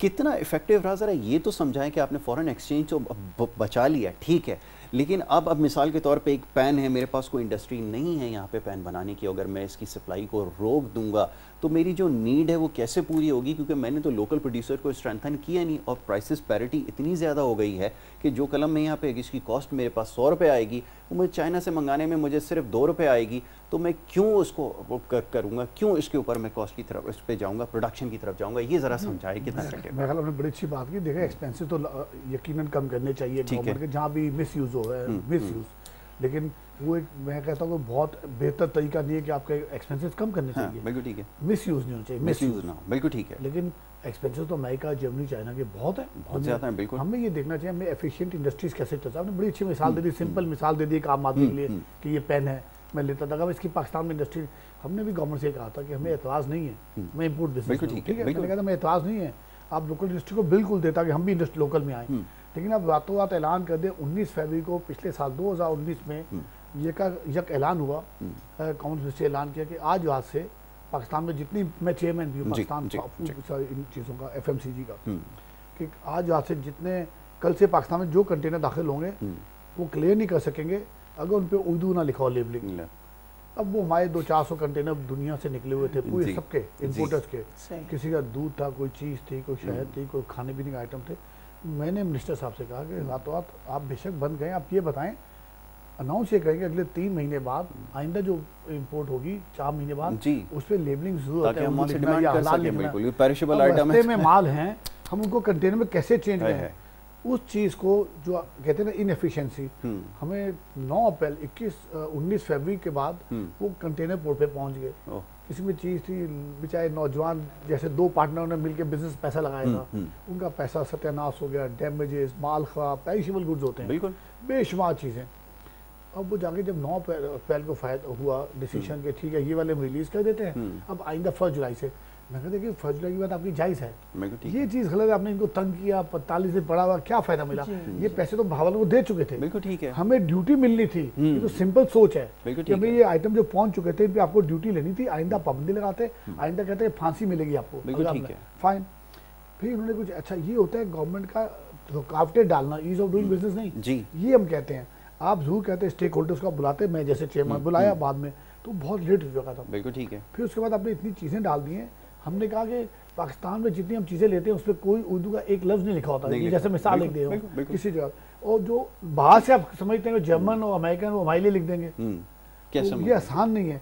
अच्छा फिर मैंने कहा कि डायबिटिक फूड आता है, कोई बच्चे पाकिस्तान में बीमार है, खास ग़िज़ाएँ आती हैं, कम से कम उन पर आप रिलीफ दे, जो मैं नहीं मंगाता हूँ, बिल्कुल ठीक है, आप उनको रिलीफ दे दें, नहीं वो जाए तो दुबई से ले आए लोग, मैं कहा आदमी दुबई नहीं जा सकता। तो जब हमारी ये सोचें होंगी, जब ये होगा तो ये मुल्क आगे नहीं, ये नहीं कि मैं इंडस्ट्री को तंग किया, नहीं कोई बात नहीं, मैं सर्वाइव कर गया, तो लेकिन बाकी लोग बेचारे वाइप आउट हो गए, ये ज़हनी तंगी है ना, यही मैंने ज़हन, तो ये लोग होते जो हम तो मैं चाहता हूँ गवर्नमेंट ये हम अब इसमें तो हमने ड्यूटी ये तो नहीं मांगा हमें ड्यूटी माफ़ कर दें, हमने ये तो नहीं कहा था हमें ये मुफ्त में दे दें, बिल्कुल ठीक है, हमने कहा ईज ऑफ डूइंग बिजनेस करते हैं, जो बेचारे नौजवान, तो नौजवान कहाँ जाए पाकिस्तान का, बिल्कुल ठीक है, आप उनको अच्छी जॉब नहीं देते, आप पाकिस्तान के किसी सेक्टर में देख लें, ये मीडिया के साथ भी क्या हुआ, यही है ना, एक इंडस्ट्री फल फूल रही है, बिल्कुल ठीक है, आप उस पर रेगुलेटरी एक अथॉरिटी होती है कि आप ये चीज़ें नशे नहीं करेंगे पाकिस्तान के खिलाफ, फौज के खिलाफ, जुडिशरी के खिलाफ, फाइन, उसको फलने फूलने तो दें, अगर आप उसको बंद, ये पाकिस्तान का एंटरटेनमेंट, टीवी और मीडिया इंडस्ट्री एक दुनिया की बड़ी इंडस्ट्री में शुमार होती है। जिस तरीके से ग्रो कर रही थी, चैनल्स खुल रहे थे। अच्छा, वो अब रियलाइज हो रहा है क्योंकि बाहर से एक प्रोडक्ट लेकर आए ना जो चलाई, तो अब समझ में आ रहा है।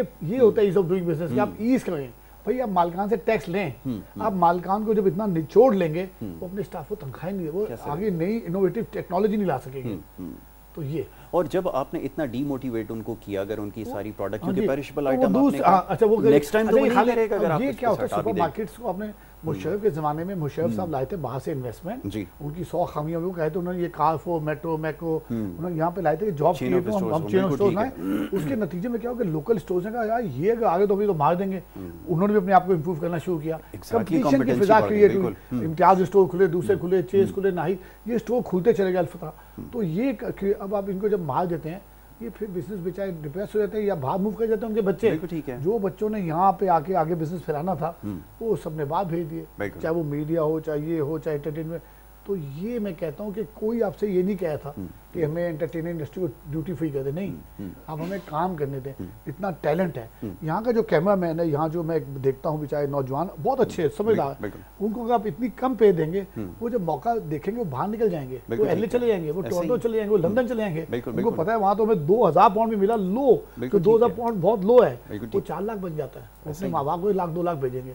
तो ये चीजें कौन सोचे, ये चीजें सोचनी है नहीं, ये होता है ह्यूमन रिसोर्सेज का सही इस्तेमाल।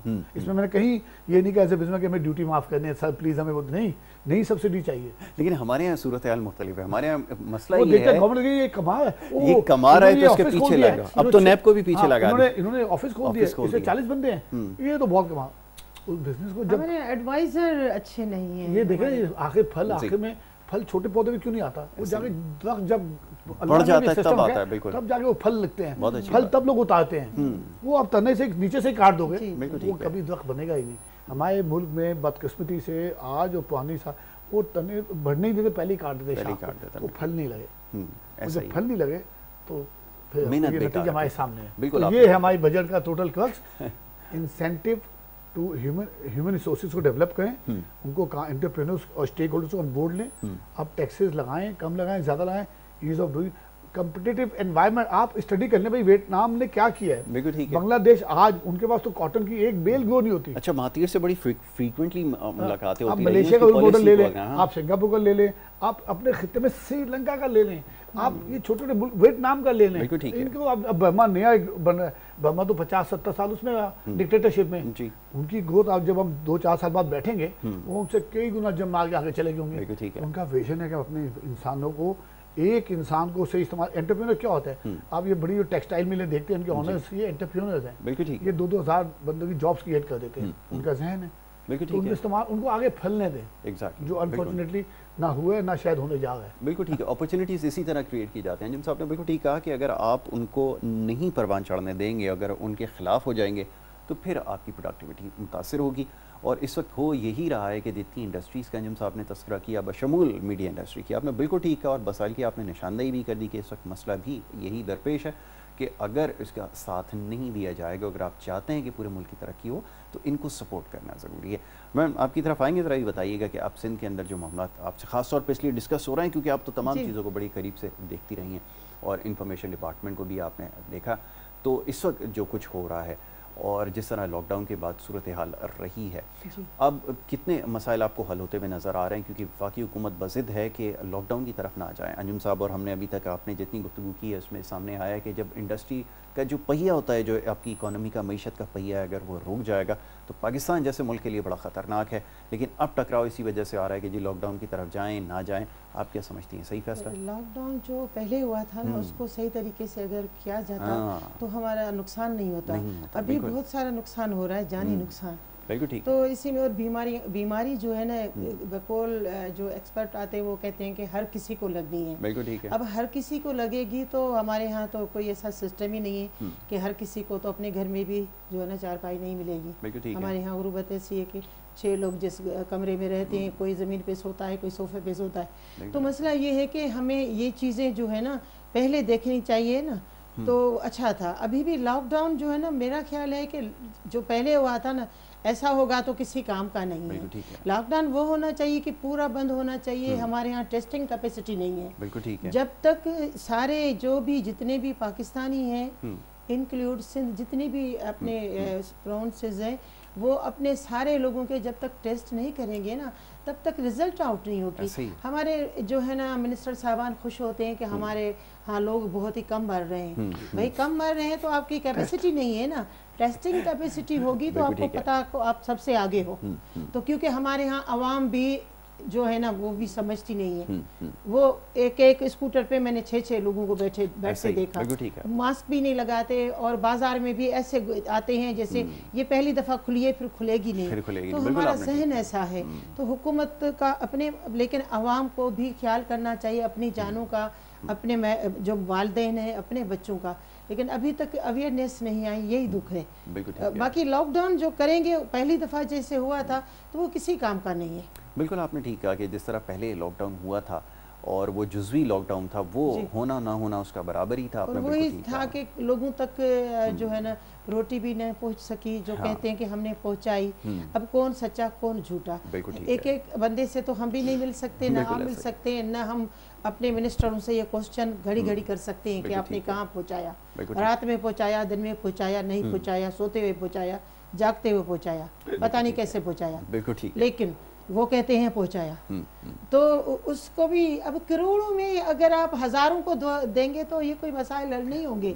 और हमारे पास ये हुकूमत के पास कैपेसिटी भी नहीं है। अवाम को समझना चाहिए कि ये नुकसान हमारा है, हुकूमत का नहीं है। हुकूमत का काम है बैठ के चीखना चिल्लाना कि भाई मास्क पहनो, ये करो, वो करो।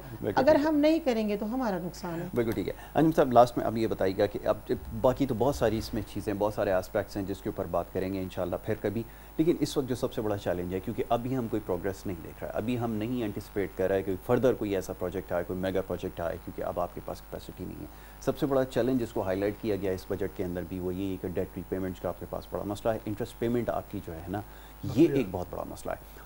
क्या जो मैं बार बार पूछ रहा हूँ कि विद इन द आपके जो रिसोर्सेज हैं या इस वक्त जो प्रोवाइडेड ग्राउंड है उसको देखते हुए आपको लगता है कि जो इंटरेस्ट रेट हैं उसके अंदर मजीद कमी की जा सकती है? क्योंकि आपकी एक्सटर्नल जो बोरोइंग आपने की हुई, इतनी हफ्ती बोरोइंग की हुई, चले इस दफ़ा तो आपने सेंट्रल बैंक से बोरो नहीं किया, उन्होंने बताया तो ये एक आपको बहुत बड़ा चैलेंज है डेट रीपेमेंट्स का। इसको मैनेज कर पाएंगे? वरना क्योंकि आगे जो आपका जो फिस्कल ईयर आएगा उसके अंदर कोई ये जो चैलेंजेस है मजीद स्वेल हो जाएंगे, आपको बड़ा मुश्किल हो जाएगी। क्या बड़ी सही बात आपने की है। देखिए ये जो डेप्थ सर्विसिंग है ये सबसे बड़ा मेजर इशू है। इस बारे में हम कहते थे भाई फौज के ऊपर बहुत बड़ा खर्चा लग जाता है, डिफेंस के ऊपर बहुत बड़ा खर्चा है। अब डिफेंस तो बहुत पीछे चला गया। बिल्कुल ठीक है। ये चला गया, कोई समझे आपका ये जाएगा कोई 27 से 28 तक, $3000 बिलियन अगर इंटरेस्ट रेट मौजूदा है 3000 अरब साल का, और डिफेंस रह गया उसका तकरीबन 1200 अरब, यानी 1/3 के करीब रह गया, 30%। तो ये तो डिफेंस तो बहुत पीछे है। और डिफेंस की में चाहिए भी मुल्क के जो हालात हैं, आप जो दुनिया में देखना होता है सिक्योरिटी, तो ये जो इसको कैसे किया जाए? ऑलरेडी वो क्या है कि 0.4% नेगेटिव ग्रोथ होगी, वो नॉमिनल बेस पे क्या है जी नॉमिनल। अगर इसमें मार्च अप्रैल मई और जून अभी इंक्लूड नहीं किया, ये जब आएंगे जो नेगेटिव ग्रोथ, मेरा ख्याल है जो बेस्ड ऑन माई जो भी नंबर्स हैं -2% वाली ग्रोथ रहेगी। अगर ये हालात कोरोना बस यहाँ खत्म हो जाएगा। बिल्कुल ठीक है। अगर आज खत्म हो जाता है बिल्कुल ठीक। नहीं तो आपने देखा था कल ही फिगर्स आए ऑटोमोबाइल सेक्टर्स के 4000 मतलब 400 300 गाड़ियाँ बिकी हैं। बिल्कुल ठीक है। तो ये जो चीज़ें ना फिर गवर्नमेंट को जब रेवेन्यू भी नहीं मिलेगा, ये चूँकि इंडस्ट्रीज परफॉर्म नहीं करेंगे, आपको टैक्स चाहिए ना, टैक्स तो ये आपको 10 लाख अफराद देगा टोटल, जिसमें सैलरीड हैं जो ऑलरेडी बेचारे इन्फ्लेशन का शिकार है। एग्जैक्टली। तो अब जब तक आपका इंटरेस्ट रेट में कमी, अच्छा इंटरेस्ट में कमी के 2 फायदे हैं। एक तो आप चूँकि आपका डोमेस्टिक कर्जा बहुत ज़्यादा है जी, उसमें आप कर्जा देते हैं तो वो आपका जब से, और डिवेल्यूशन ना हो, 2 चीज़ें, अगर आप स्टेबिलिटी रखते हैं जो कि बड़ा मुश्किल है स्टेबल रहना, चूँकि आपकी एक्सपोर्ट्स बढ़ नहीं हुई हैं, इंपोर्ट कम हुई है, लेकिन इंपोर्ट की अगर कल पेट्रोल वापस ऊपर आ गया और कोई पता नहीं है, बिल्कुल ठीक है, तो आपका जो 1/3 तो इंपोर्ट खाली पेट्रोलियम प्रोडक्ट्स है। बिल्कुल ठीक है। तो मैं अगला साल बड़ा मुश्किल देखता हूँ। तो इन हालात में मैं क्या गवर्नमेंट से कहता हूँ कि इस वक्त आप ऑपरेशन या दूसरों पीछे छोड़े, आप अपना इकोनॉमिक एजेंडा देखें। अगर उन्होंने किसी ने करप्शन किया उनको बिल्कुल पकड़े, लड़काएं, उनको कोर्ट के जिम्मे डाल दें। बिल्कुल ठीक है। लेट्स द कोर्ट डिसाइड के who is corrupt, who is not corrupt. आपका काम भी यही था। You are not the judiciary, you are the government. आप जुडिशरी जिम्मे लगाएं, बिल्कुल पकड़े, 100% पकड़े। वहाँ पैसा टैक्स पे से पैसा है, अगर गलत है और उनको से तवज्जो हटा के सारा दिन आवाम की तवज्जो लगाएं कि हम अपने मुल्क को बेहतर कैसे, जैसे इन्होंने चाइना की मिसाल की, हम अपने पाकिस्तान को कैसे आगे बढ़ा सकते हैं कि मैं आया हूँ, मैंने आपसे उम्मीदें ली हैं, मैंने ये सबको कह के कोर्ट को कह दिया, कोर्ट जाने वो जाने। बिल्कुल ठीक है। ईमानदार छूट आएंगे, बेईमान अंदर जाएंगे। बिल्कुल ठीक है। अब जो आपके पास एजेंडा है, इकोनॉमिक एजेंडा, जिसके लिए आप आए थे आवाम को बेहतर करने के लिए, वो आवाम को भी दूर दूर तक ना नजर आया और ना आगे नजर आ रहा है। बिल्कुल ठीक है। तो ये तकलीफ दे सूरत हाल रहेगी। अल्लाह के बेटों, अल्लाह के हमारी एक्सपोर्ट। एक और जो नेगेटिव हम शायद मिस कर गए, वो है हमारी फॉरेन रेमिटेंसेस। पाकिस्तानी बाहर से लाखों की तादाद में वापस आए हैं, जो जॉब्स क्रिएट करते थे। आपने दोही से 15 जून तक ये तमाम जो है काफ़ी हद तक पाकिस्तानी जो बाहर काम करते थे वो इसी जो जॉब से चले गए हैं। मिडिल ईस्ट के अंदर सूरत हाल अच्छी नहीं है, पूरे मिडिल ईस्ट में, जहाँ से मेजर चंक आता है। अमेरिका के बाद सेकंड नंबर पे पूरे मिडिल ईस्ट के बाद अमेरिका से आता है और इंग्लैंड से आता है। ये दो जगह सूरत हाल अच्छी नहीं है। ये वो मार्केट से जैसे पाकिस्तानी में साल का $22 बिलियन भेजते थे, $2-4 बिलियन भी आपका कम पड़ जाता है, विच इज़ अ लॉट। बिल्कुल ठीक है। पाकिस्तान जैसे मुल्क के लिए जहाँ पे टोटल $4 बिलियन आपका इंफ्रास्ट्रक्चर बजट हो और $4 बिलियन बाहर से कम आ जाए, तो ये कौन सोच रहा है? बिल्कुल ठीक। अच्छा, जो पाकिस्तानी वापस आए, ये वापस बोझ बेचारे सारी जिंदगी बिल्कुल, वो तो ये इतनी बेरोजगारी बढ़ेगी जो उन चीज़ों के आदी हो चुके हैं, उस सिस्टम के आदी हो चुके हैं। उनके बच्चे बाहर पढ़ रहे थे मिसाल के तौर पर। बिल्कुल ठीक है। तो ये सबको आना पड़ा, इनके लिए कौन इनको वो देगा? नहीं फैसिलिटेट कर सकते। बिल्कुल तो ये चीजें हैं, में ये भी रखना बहुत बड़ा ये है कि लाखों पाकिस्तानी आपने लाके डाल दिए हैं, जो लाखों डॉलर करोड़ों आपको $3-4 बिलियन जो शॉर्टेज हो जाएगी। तो ये कौन प्लान कर रहा है? कोई है नहीं, ना बात ही नहीं हुई है इस बारे में। बिल्कुल ठीक है। अच्छा, ये ह्यूमन अलमिया है, इंसानी अलमिया है। जी जी, ये होता है अवामी बजट कि हमने इनको कह दिया, शोर कर दिया उनको। ये तो कहीं जैसे पाकिस्तानी होती है भाई, जो पाकिस्तानी आगे अपना सर्टिफिकेट दिखाए, एडजस्टमेंट का भी तो मसला है, कैसे होगा? हाँ, कि इतनी सैलरी ले रहे थे, हम 3 लाख, हम 3 लाख नहीं दे, हम आपको 1.5 लाख मिनिमम देंगे। जैसे पाकिस्तानी को यहाँ पे सबको दिया, उनको भी कहे। उन्होंने आपको 20 साल धूप में, आपने कभी शारजाह, दुबई, कुवैत, जहाँ पे 49-50 सेंटीग्रेड होता है, वहाँ पे लेबर ने काम किया है, वो बेचारे 20 साल पाकिस्तान पैसा भेजा है। आप उसको कम से कम 25%, 30%, 40% दे सपोर्ट, ताकि उनको कॉन्फिडेंस हो। जो आपका मेन था, मैं फॉरेन ओवरसीज पाकिस्तानी से अपने बहुत वोट और सपोर्ट ली है, उनसे अपने फंड मांगे हैं, उनसे अपने चंदे मांगे हैं। बिल्कुल सही है। तो जब उन पे तकलीफ आई तो उनको आप सपोर्ट दें। बिल्कुल बिल्कुल, आपने ठीक कहा। Anjum Nisar, thank you so very much, बहुत शुक्रिया। फॉर्मर प्रेसिडेंट KCCI, आपसे हम बात कर रहे थे बजट के हवाले से, पॉलिसीज़ के हवाले से कि पॉलिसी मेकिंग है क्या। मेमन रोशन तबस्सुम साहिबा, जो कि रिटायर्ड डायरेक्टर इंफॉर्मेशन सिंध है, आपका बहुत शुक्रिया कि आपने प्रोग्राम में हमें वक्त दिया। और आज हमारी जो ये गुफ्तगू जारी रहेगी, प्रोग्राम का वक्त क्योंकि यहाँ पे ख़त्म हो रहा है, लेकिन सिलसिला आगे इंशाल्लाह जारी रहेगा। आज थ्रू आउट द डे कोशिश होगी कि बजट के हवाले से बात करें, खबरों में भी तमाम चीज़ों के ऊपर बात होती रहेगी। यहाँ पर आपसे इजाज़त लेनी होगी, लेकिन कल इंशाल्लाह इसी प्रोग्राम में, यानी कि नेक्स्ट प्रोग्राम में आपसे दोबारा मुलाकात होगी। अपना बहुत ख्याल रखिएगा। मोहम्मद यासिर को और हमारी टीम को दीजिए इजाज़त। अल्लाह निगहबान।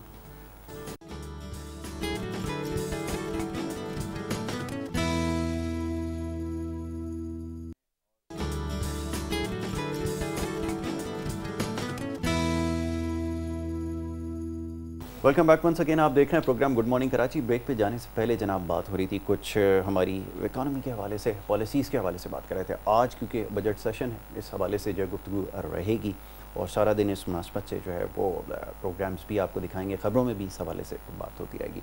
इस साइड में आप देख सकते हैं जो कीमतें हमें नज़र आ रही हैं, गुज़िश्ता सालों में जो कीमतें रही हैं अशाया खुर्द-ओ-नोश की, और इसके अलावा जो आप देख सकते हैं कि इसमें डॉलर वगैरह की प्राइसेस आपको नज़र आ रही है, तमाम चीज़ें।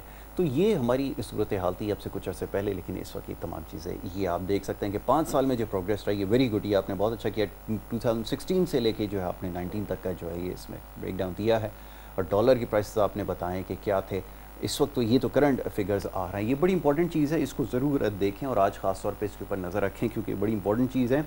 इकोनॉमी के बारे में, मईशत के बारे में बताने का मकसद ये होता है कि इन चीज़ों को समझें कि इस पूरे जो सिस्टम है उसमें हो क्या रहा है। और अगर अब इसको नहीं समझेंगे तो फिर बड़ा मुश्किल आपके लिए होगा तमाम मामलात को समझना, क्योंकि इस वक्त जो कुछ हो रहा है, तो मेरे ख्याल में अवेयरनेस लोगों में बड़ी आ गई है कि उनको पता है कि ये जो पेट्रोलियम लेवी होती है किस तरह चार्ज की जाती है, और ये जो प्राइसेस हाइक एकदम आती है किस वजह से की जाती है। अब तो ये भी उनको पता चल गया कि इसमें फेडरल गवर्नमेंट का स्टेक कितना होता है, पेट्रोलियम प्राइसेस के अंदर जो प्रोविंशियल गवर्नमेंट है उनका स्टेक कितना है, तो उनको काफ़ी चीज़ों की समझ में आ गई है। तो मैम रोशन, आपकी तरफ आएंगे तो ये फरमाइएगा कि ये जो सूरत हाल है इस वक्त सिंध के अंदर कोरोना वायरस की वजह से, और जो हस्पतालों की सूरत हाल है, बहुत सारे सवालात इसके ऊपर होते हैं कि इतने अर्सा गुजर जाने के बाद हुकूमत, एक यहाँ पे हुकूमत ने काफ़ी अर्से रूल किया, लेकिन सेहत के हवाले से जो सहूलियात हैं वो नाकाफ़ी हैं। शहर के अंदर ये हाल है, जो अब इंटीरियर सिंध के अंदर बेचारे रहने वाले मेहनती लोग हैं, कहाँ जाए?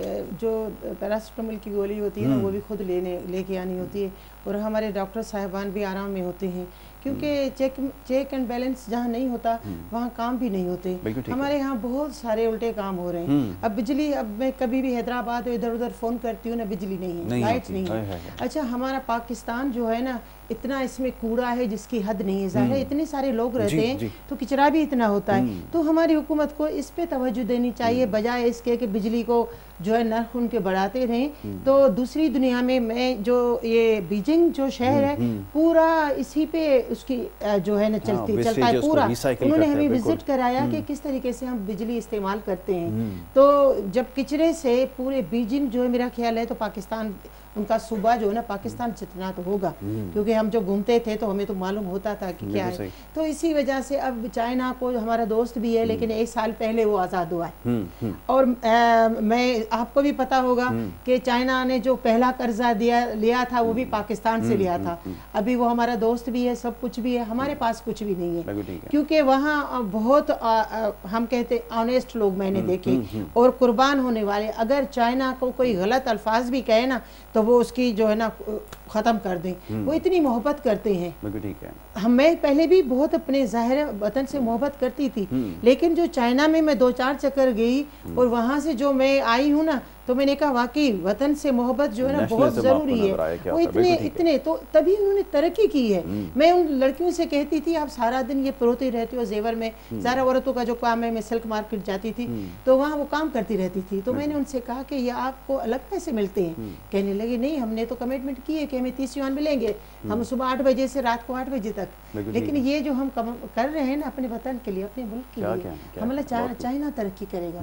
अल्लाह करे हमारे पास ये सोच आ जाए कि हमारा मुल्क तरक्की करेगा, तो यकीनन अगर एक एक इंसान के ज़हन में, दिमाग में ये अच्छी चीज़ आ जाए तो हम पूरी दुनिया से आगे निकल सकते हैं, क्योंकि हमारे पास बहुत कुछ है। अल्लाह ने जो ज़खायर भी है ना हमारे पास बहुत है, पता नहीं क्यों यूज़ नहीं होते, हमारे सियासत के नज़र हो जाते हैं। सियासत के नज़र हो जाते हैं। ये आपने बिल्कुल ठीक कहा, आपने बिल्कुल इसका सही जवाब दिया कि ये सियासत की नज़र हो जाते हैं मामला। वरना पोटेंशियल हमारे लोगों के पास है, बड़े मेहनती लोग हैं, इस गर्मी के अंदर काम करते हैं। जब हम जाकर देखते हैं इंटीरियर सिंध में, पंजाब में जाके देखते हैं, वो गर्मी के अंदर सारा दिन काम कर रहे हैं, वो इनसे ज़्यादा मेहनती है, लेकिन उनकी कोई दादरसी नहीं करता, कोई रिवॉर्ड नहीं है, कोई पे बैक नहीं है। हमारे पास उनके लिए रिस्पेक्ट भी नहीं है। जो जिसके पास काम कर रहे हैं ना तो उनको जानवरों की तरह डील करते हैं या नौकरों की तरह। वो नौकर कोई भी किसी का नहीं होता। अगर वो काम कर रहा है, मेरे पास जो मासी भी आती है ना तो वो मुझ पे एहसान नहीं कर रही, उसको मैं पेमेंट कर रही हूँ, न मैं उस पर एहसान कर रही हूँ। बिल्कुल ठीक है। तो इस लेवल पे हम चलेंगे तो हमारे घर भी अच्छे चलेंगे, हमारे सूबे भी, शहर भी, पाकिस्तान भी अच्छा चलेगा। लेकिन ये चेंज आनी है ज़हनी तौर पे। तो हम ये हमारा मुआशरा ज़हनी मरीज़ हो गया है हमारे सियासतदान की वजह से। हमारे सियासतदान की वजह से जो है ना ज़हनी मरीज़ हो गया। ये एक दूसरे को खींचना छोड़ दें, प्यार मोहब्बत से अपने मुल्क को चलाएं तो हमारा अवाम भी इनसे ज़्यादा आगे निकलेगा, क्योंकि ईमानदार हैं हमारे अवाम भी, उनको प्यार मोहब्बत इज़्ज़त मिलेगी तो वो सियासतदान से आगे जाएगा। बहुत अच्छी बात आपने कही, बिल्कुल आपने ठीक कहा। जहन साजी पे काम करना है, तालीम के ऊपर काम करना है। अंजुम साहब ये फरमाइएगा कि अब एक्सपेंडिचर को कर्टेल करना, ये एक सवाल है, हमेशा ये बात सामने रख दी जाती है कि गवर्नमेंट को चाहिए अपने एक्सपेंसेस को जो है वो कम कर ले, एक्सपेंडिचर को कर्टेल करेगी, खुद ब खुद इनकी प्रॉब्लम्स रिजॉल्व होना शुरू हो जाएंगी। इन्होंने बड़ी कोशिश की, इम्पोर्टिंग जितने भी आइटम्स है उसको भी जो है कर्टेल करने की कोशिश की। कितना इफेक्टिव रहा, ज़रा ये तो समझाएं कि आपने फॉरेन एक्सचेंज तो बचा लिया, ठीक है, लेकिन अब मिसाल के तौर पे एक पेन है, मेरे पास कोई इंडस्ट्री नहीं है यहाँ पे पेन बनाने की, अगर मैं इसकी सप्लाई को रोक दूंगा तो मेरी जो नीड है वो कैसे पूरी होगी, क्योंकि मैंने तो लोकल प्रोड्यूसर को स्ट्रेंथन किया नहीं और प्राइसेस पैरिटी इतनी ज़्यादा हो गई है कि जो कलम में यहाँ पे इसकी कॉस्ट मेरे पास 100 रुपये आएगी, वो मुझे चाइना से मंगाने में मुझे सिर्फ 2 रुपये आएगी, तो मैं क्यों उसको वो करूँगा, क्यों इसके ऊपर मैं कॉस्ट की तरफ उस पर जाऊँगा, प्रोडक्शन की तरफ जाऊँगा। ये ज़रा समझाए कितना सके। मेरे ख्याल में बड़ी अच्छी बात की। देखिए एक्सपेंसेस तो यकीनन कम करने चाहिए गवर्नमेंट के, जहाँ भी मिस यूज़ हो रहा है मिस यूज़, लेकिन वो एक मैं कहता हूँ बहुत बेहतर तरीका नहीं है कि आपके एक्सपेंसेस कम करने चाहिए। बिल्कुल ठीक है। मिस यूज़ नहीं होना चाहिए, मिस यूज़ ना हो, बिल्कुल ठीक है। लेकिन एक्सपेंसेस तो अमेरिका, जर्मनी, चाइना के बहुत है, बहुत ज़्यादा है। बिल्कुल हमें ये देखना चाहिए हमें एफिशिएंट इंडस्ट्रीज कैसे चलता है। आपने बड़ी अच्छी मिसाल दे दी, सिंपल मिसाल दे दी एक आम आदमी के लिए कि ये पेन है, मैं लेता था, इसकी पाकिस्तान में इंडस्ट्री, हमने भी गवर्नमेंट से कहा था कि हमें एतराज़ नहीं है, मैं इम्पोर्ट बिजनेस, ठीक है, मैंने कहा था मैं एतराज़ नहीं है, आप लोकल इंडस्ट्री को बिल्कुल देता कि हम भी इंडस्ट्री लोकल में आए, लेकिन अब रातों रात ऐलान कर दें 19 फरवरी को पिछले साल 2019 में ये का यक ऐलान हुआ, काउंसिल से ऐलान किया कि आज से पाकिस्तान में जितनी, मैं चेयरमैन भी हूँ पाकिस्तान इन चीज़ों का, FMCG का, कि आज से जितने कल से पाकिस्तान में जो कंटेनर दाखिल होंगे वो क्लियर नहीं कर सकेंगे अगर उन पर उर्दू ना लिखा हो लेबलिंग। अब वो हमारे 200-400 कंटेनर दुनिया से निकले हुए थे पूरे सबके इम्पोर्टर्स के, किसी का दूध था, कोई चीज़ थी, कोई शहद थी, कोई खाने पीने का आइटम थे। मैंने मिनिस्टर साहब से कहा कि रातों रात आप बेशक बंद करें, आप ये बताएं, अनाउंस ये करेंगे अगले 3 महीने बाद आइंदा जो इंपोर्ट होगी 4 महीने बाद उस पर लेबलिंग जरूरत है, में माल हैं, हम उनको कंटेनर में कैसे चेंज करें। उस चीज़ को जो कहते हैं ना इनएफिशिएंसी, हमें 9 अप्रैल 19 फरवरी के बाद वो कंटेनर पोर्ट पे पहुंच गए। किसी में चीज़ थी, बेचारे नौजवान जैसे 2 पार्टनरों ने मिलकर बिजनेस पैसा लगाया था, उनका पैसा सत्यानाश हो गया, डैमेजेस, माल खराब, पेरिशेबल गुड्स होते हैं, बिल्कुल बेशुमार चीज़ें। अब वो जाके जब 9 अप्रैल को फायदा हुआ डिसीजन के ठीक है ये वाले हम रिलीज़ कर देते हैं, अब आइंदा 1 जुलाई से, मैं कहते कि 1 जुलाई की बात आपकी जायज़ है, ये चीज़ गलत है, आपने इनको तंग किया, 45 दिन पड़ा हुआ, क्या फ़ायदा मिला, ये पैसे तो भावालों को दे चुके थे, बिल्कुल ठीक है, हमें ड्यूटी मिलनी थी, ये तो सिंपल सोच है कि भाई ये आइटम जो पहुंच चुके थे इन पर आपको ड्यूटी लेनी थी, आइंदा पाबंदी लगाते, आइंदा कहते हैं फांसी मिलेगी आपको, फाइन। फिर उन्होंने कुछ अच्छा ये होता है गवर्नमेंट का रुकावटें डालना, ईज ऑफ डूइंग बिजनेस नहीं जी, ये हम कहते हैं। आप जरूर कहते हैं स्टेक होल्डर्स को बुलाते, मैं जैसे चेयरमैन बुलाया बाद में तो बहुत लेट हो चुका था, बिल्कुल ठीक है। फिर उसके बाद आपने इतनी चीज़ें डाल दी हैं, हमने कहा कि पाकिस्तान में जितनी हम चीज़ें लेते हैं उस पर कोई उर्दू का एक लफ्ज़ नहीं लिखा होता, जैसे मिसाल लिख दे किसी जगह, और जो बाहर से आप समझते हैं जर्मन और अमेरिकन वो हमारे लिए लिख देंगे, तो ये आसान नहीं है। अच्छा फिर मैंने कहा कि डायबिटिक फूड आता है, कोई बच्चे पाकिस्तान में खास ग़िज़ाएँ आती हैं, कम से कम उन पर आप रिलीफ दे, जो मैं नहीं मंगाता हूँ, बिल्कुल ठीक है, आप उनको रिलीफ दे दें, नहीं वो जाए तो दुबई से ले आए लोग, मैं कहा आदमी दुबई नहीं जा सकता। तो जब हमारी ये सोचें होंगी, जब ये होगा तो ये मुल्क आगे नहीं, ये नहीं कि मैं इंडस्ट्री को तंग किया, नहीं कोई बात नहीं, मैं सर्वाइव कर गया तो, लेकिन बाकी लोग बेचारे वाइप आउट हो गए, ये ज़हनी तंगी है ना, यही मैंने ज़हन, तो ये लोग होते जो हम तो मैं चाहता हूँ गवर्नमेंट ये हमने अब इसमें तो हमने ड्यूटी ये तो नहीं मांगा हमें ड्यूटी माफ़ करते हैं, हमने ये तो नहीं कहा था हमें ये मुफ्त में दे दें, हमने कहा ईज ऑफ डूइंग बिजनेस करते हैं, जो बेचारे नौजवान, तो नौजवान कहाँ जाए पाकिस्तान का, बिल्कुल ठीक है, आप उनको अच्छी जॉब नहीं देते, आप पाकिस्तान के किसी सेक्टर में देख लें, ये मीडिया के साथ भी क्या हुआ, यही है ना, एक इंडस्ट्री फल फूल रही है, बिल्कुल ठीक है, आप उस पर रेगुलेटरी एक अथॉरिटी होती है कि आप ये चीज़ें नशे नहीं करेंगे पाकिस्तान के खिलाफ, फौज के खिलाफ, जुडिशरी के खिलाफ, फाइन, उसको फलने फूलने तो दें, बिल्कुल अगर आप उसको बंद, ये पाकिस्तान का एंटरटेनमेंट टीवी और मीडिया इंडस्ट्री एक दुनिया की बड़ी इंडस्ट्री में शुमार होती है, जिस तरीके से ग्रो कर रही थी, चैनल्स खुल रहे थे। अच्छा वो अब रियलाइज हो रहा है क्योंकि बाहर से प्रोडक्ट लेकर आए ना जो चलाइए, तो अब समझ में आ रहा है ये होता है ईज ऑफ डूइंग बिजनेस, आप ईज करें भाई, आप मालिकान से टैक्स लें, आप मालिकान को जब इतना निचोड़ लेंगे वो अपने स्टाफ को तनख्वाह नहीं है, वो आगे नई इनोवेटिव टेक्नोलॉजी नहीं ला सकेंगे, तो ये। और जब आपने इतना डीमोटिवेट उनको किया, अगर उनकी सारी प्रोडक्ट क्योंकि पेरिशेबल आइटम अच्छा वो नेक्स्ट टाइम तो नहीं करेगा, अगर आप ये क्या होता है सुपर मार्केट्स को आपने मुशर्रफ के ज़माने में मुशर्रफ साहब लाए थे बाहर से इन्वेस्टमेंट, उनकी 100 खामियां वो कहते उन्होंने ये कारफो मैक्रो उन्होंने यहाँ पे लाए थे जॉब के लिए, तो हम चेन स्टोर्स लाए, उसके नतीजे में क्या हो कि लोकल स्टोर्स ने कहा यार ये अगर आगे तो अभी तो मार देंगे, उन्होंने भी अपने आप को इम्प्रूव करना शुरू किया, कंपटीशन की फिजा क्रिएट हुई, इम्तियाज स्टोर खुले, दूसरे खुले, चेस खुले, नाही, ये स्टोर खुलते चले गए अल्फता, तो ये अब आप इनको जब मार देते हैं ये फिर बिजनेस बेचारे डिप्रेस हो जाते हैं या बाहर मूव कर जाते हैं उनके बच्चे, ठीक है, जो बच्चों ने यहाँ पे आके आगे बिजनेस फैलाना था वो सबने बाहर भेज दिए, चाहे वो मीडिया हो, चाहे ये हो, चाहे एंटरटेनमेंट। तो ये मैं कहता हूँ कि कोई आपसे ये नहीं कहा था कि हमें एंटरटेनमेंट इंडस्ट्री को ड्यूटी फ्री कर दे, नहीं, आप हमें काम करने दें, इतना टैलेंट है यहाँ का, जो कैमरा मैन है यहाँ जो मैं देखता हूँ बेचारे नौजवान बहुत अच्छे समझदार, उनको अगर आप इतनी कम पे देंगे वो जब मौका देखेंगे वो बाहर निकल जाएंगे, वो एलए चले जाएंगे, वो टोरंटो चले जाएंगे, वो लंदन चले जाएंगे, उनको पता है वहाँ तो हमें 2000 पाउंड भी मिला लो, तो 2000 पाउंड बहुत लो है, वो 4 लाख बन जाता है, अपने माँ बाप को 1 लाख 2 लाख भेजेंगे, तो ये चीज़ें कौन सोचे, ये चीजें सोचनी है, नहीं इतने बेचने रही, ये होता है ह्यूमन रिसोर्सेज का सही इस्तेमाल। इसमें मैंने कहीं ये नहीं कहा ऐसे बिजनेस कि हमें ड्यूटी माफ करनी है सर प्लीज, हमें वो नहीं सब्सिडी चाहिए, लेकिन हमारे यहाँ सूरत हाल मुख्तलिफ है, हमारे यहाँ मसला ये है ये कमा रहा है तो उसके पीछे लगा, अब तो नैप को भी पीछे लगा, इन्होंने ऑफिस खोल दिया, इसमें 40 बंदे हैं, ये तो बहुत कमा, उस बिजनेस को जब एडवाइजर अच्छे नहीं है, ये देखें आखिर फल, आखिर में फल छोटे पौधे में क्यों नहीं आता, वो जाके दरख्त जब बढ़ जाता है तब आता है, बिल्कुल तब जाके वो फल लगते हैं, फल तब लोग उतारते हैं, वो आप तने से नीचे से काट दोगे वो कभी दरख्त बनेगा ही नहीं। हमारे मुल्क में बदकिस्मती से आज और पुरानी सा वो तने बढ़ने ही देते, पहले ही काट देते, वो फल नहीं लगे, जब फल नहीं लगे तो मेहनत बेकार हमारे सामने है। बिल्कुल, तो ये है हमारी बजट का total crux. Incentive to human resources को डेवलप करें, उनको एंटरप्रेन्योर्स और स्टेक होल्डर्स को ऑन बोर्ड लें। आप टैक्सेस लगाएं, कम लगाएं, ज़्यादा लगाएं, ease of doing competitive environment. आप स्टडी करने भाई वियतनाम ने क्या किया है, बिल्कुल ठीक है। बांग्लादेश आज उनके पास तो कॉटन की एक बेल ग्रो नहीं होती। अच्छा, महातीर से बड़ी फ्रीक्वेंटली मुलाकातें होती हैं। आप मलेशिया का मॉडल ले लें, आप सिंगापुर का ले लें, आप अपने खित्ते में श्रीलंका का ले लें, आप ये छोटे छोटे वियतनाम का ले लें। इनको अब बर्मा नया बन रहा है, बर्मा तो 50-70 साल उसमें डिक्टेटरशिप में, उनकी ग्रोथ आप जब हम 2-4 साल बाद बैठेंगे वो उनसे कई गुना जब आगे चलेंगे होंगे। उनका विजन है कि अपने इंसानों को, एक इंसान को सही इस्तेमाल। एंटरप्रेन्योर क्या होता है, आप ये बड़ी जो टेक्सटाइल मिलें देखते हैं, उनके ऑनर्स ये एंटरप्रेन्योर्स हैं। बिल्कुल ठीक है। ये 2-2 हज़ार बंदों की जॉब्स क्रिएट कर देते हैं, उनका जहन है। बिल्कुल ठीक है। इस्तेमाल उनको आगे फैलने दें, एग्जैक्टली, जो अनफॉर्चुनेटली ना हुए ना शायद होने जा रहा है। बिल्कुल ठीक है। अपॉर्चुनिटीज़ इसी तरह क्रिएट की जाती हैं। जिनसे आपने बिल्कुल ठीक कहा कि अगर आप उनको नहीं परवान चढ़ने देंगे, अगर उनके खिलाफ हो जाएंगे तो फिर आपकी प्रोडक्टिविटी मुतासर होगी।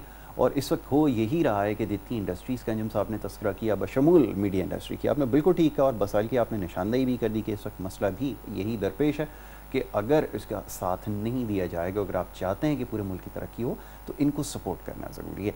मैम आपकी तरफ आएंगे, ज़रा ये बताइएगा कि आप सिंध के अंदर जो मामला आपसे ख़ास तौर पर इसलिए डिस्कस हो रहे हैं क्योंकि आप तो तमाम चीज़ों को बड़ी करीब से देखती रही हैं और इंफॉर्मेशन डिपार्टमेंट को भी आपने देखा।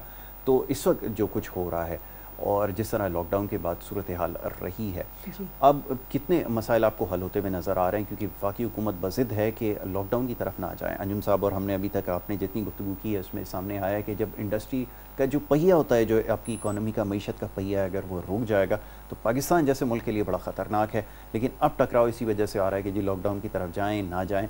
आप क्या समझती हैं, सही फैसला? लॉकडाउन जो पहले हुआ था ना, उसको सही तरीके से अगर किया जाता तो हमारा नुकसान नहीं होता। अभी बहुत सारा नुकसान हो रहा है, जानी नुकसान।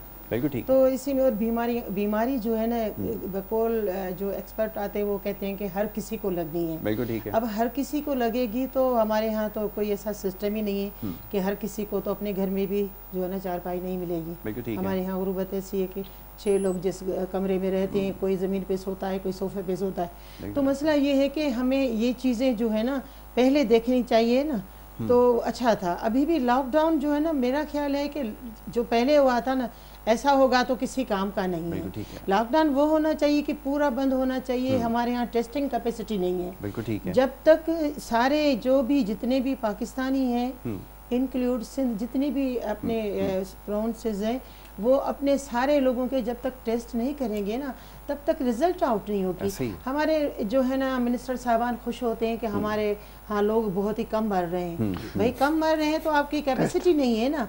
टेस्टिंग कैपेसिटी होगी तो आपको पता को आप सबसे आगे हो।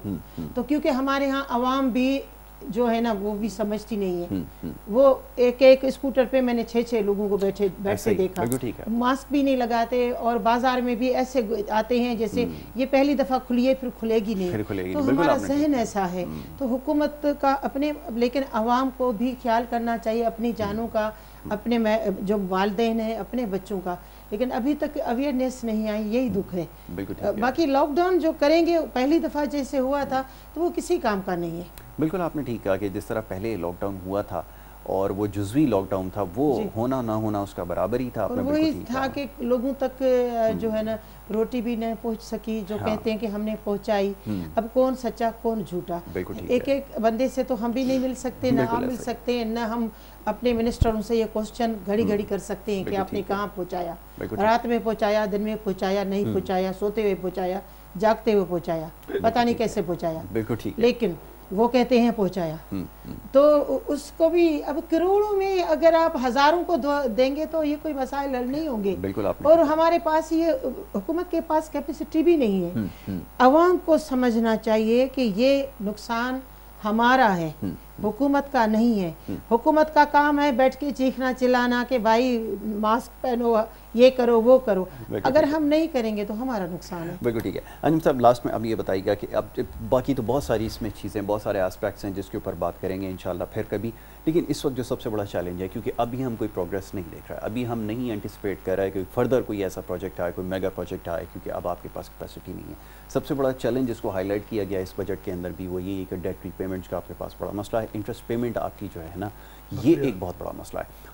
क्या जो मैं बार बार पूछ रहा हूँ कि विद इन द आपके जो रिसोर्सेज हैं या इस वक्त जो प्रोवाइडेड ग्राउंड है उसको देखते हुए आपको लगता है कि जो इंटरेस्ट रेट हैं उसके अंदर मजीद कमी की जा सकती है, क्योंकि आपकी एक्सटर्नल जो बोरोइंग आपने की हुई इतनी hefty बोरोइंग की हुई, चले इस दफ़ा तो आपने सेंट्रल बैंक से बोरो नहीं किया उन्होंने बताया तो ये एक आपको बहुत बड़ा चैलेंज है डेट रीपेमेंट्स का, इसको मैनेज कर पाएंगे? वरना क्योंकि आगे जो आपका जो फिस्कल ईयर आएगा उसके अंदर कोई ये जो चैलेंजेस है मजीद स्वेल हो जाएंगे, आपको बड़ा मुश्किल हो जाएगी क्या? ये बड़ी सही बात आपने की है। देखिए ये जो डेप्थ सर्विसिंग है ये सबसे बड़ा मेजर इशू है। इस ज़माने में हम कहते थे भाई फौज के ऊपर बहुत बड़ा खर्चा लग जाता है, डिफेंस के ऊपर बहुत बड़ा खर्चा है। अब डिफेंस तो बहुत पीछे चला गया। बिल्कुल ठीक है। ये चला गया, कोई समझे आपका ये जाएगा कोई 27 से 28 तक, $3,000 बिलियन अगर इंटरेस्ट रेट मौजूदा है 3,000 अरब साल का, और डिफेंस रह गया उसका तकरीबन 1,200 अरब, यानी 1/3 के करीब रह गया, 30%। तो ये तो डिफेंस तो बहुत पीछे है, और डिफेंस की में चाहिए भी मुल्क के जो हालात हैं, आप जो दुनिया में देखना होता है सिक्योरिटी, तो ये जो इसको कैसे किया जाए? ऑलरेडी वो क्या है कि हम 0.4% नेगेटिव ग्रोथ होगी, वो नॉमिनल बेस पे क्या है जी नॉमिनल। अगर इसमें मार्च अप्रैल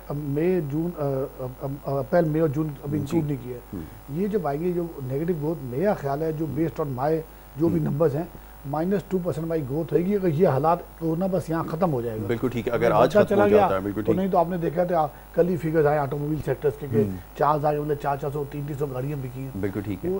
तो ये जो चीज़ है ना, फिर गवर्नमेंट को जब रेवेन्यू भी नहीं मिलेगा, ये जो इंडस्ट्रीज परफॉर्म नहीं करेंगे, आपको टैक्स चाहिए ना, टैक्स तो ये आपको 10 लाख अफराद देगा टोटल, जिसमें सैलरीड हैं जो ऑलरेडी बेचारे इन्फ्लेशन का शिकार है। एग्जैक्टली। तो अब जब तक आपका इंटरेस्ट रेट में कमी, अच्छा इंटरेस्ट में कमी के 2 फायदे हैं।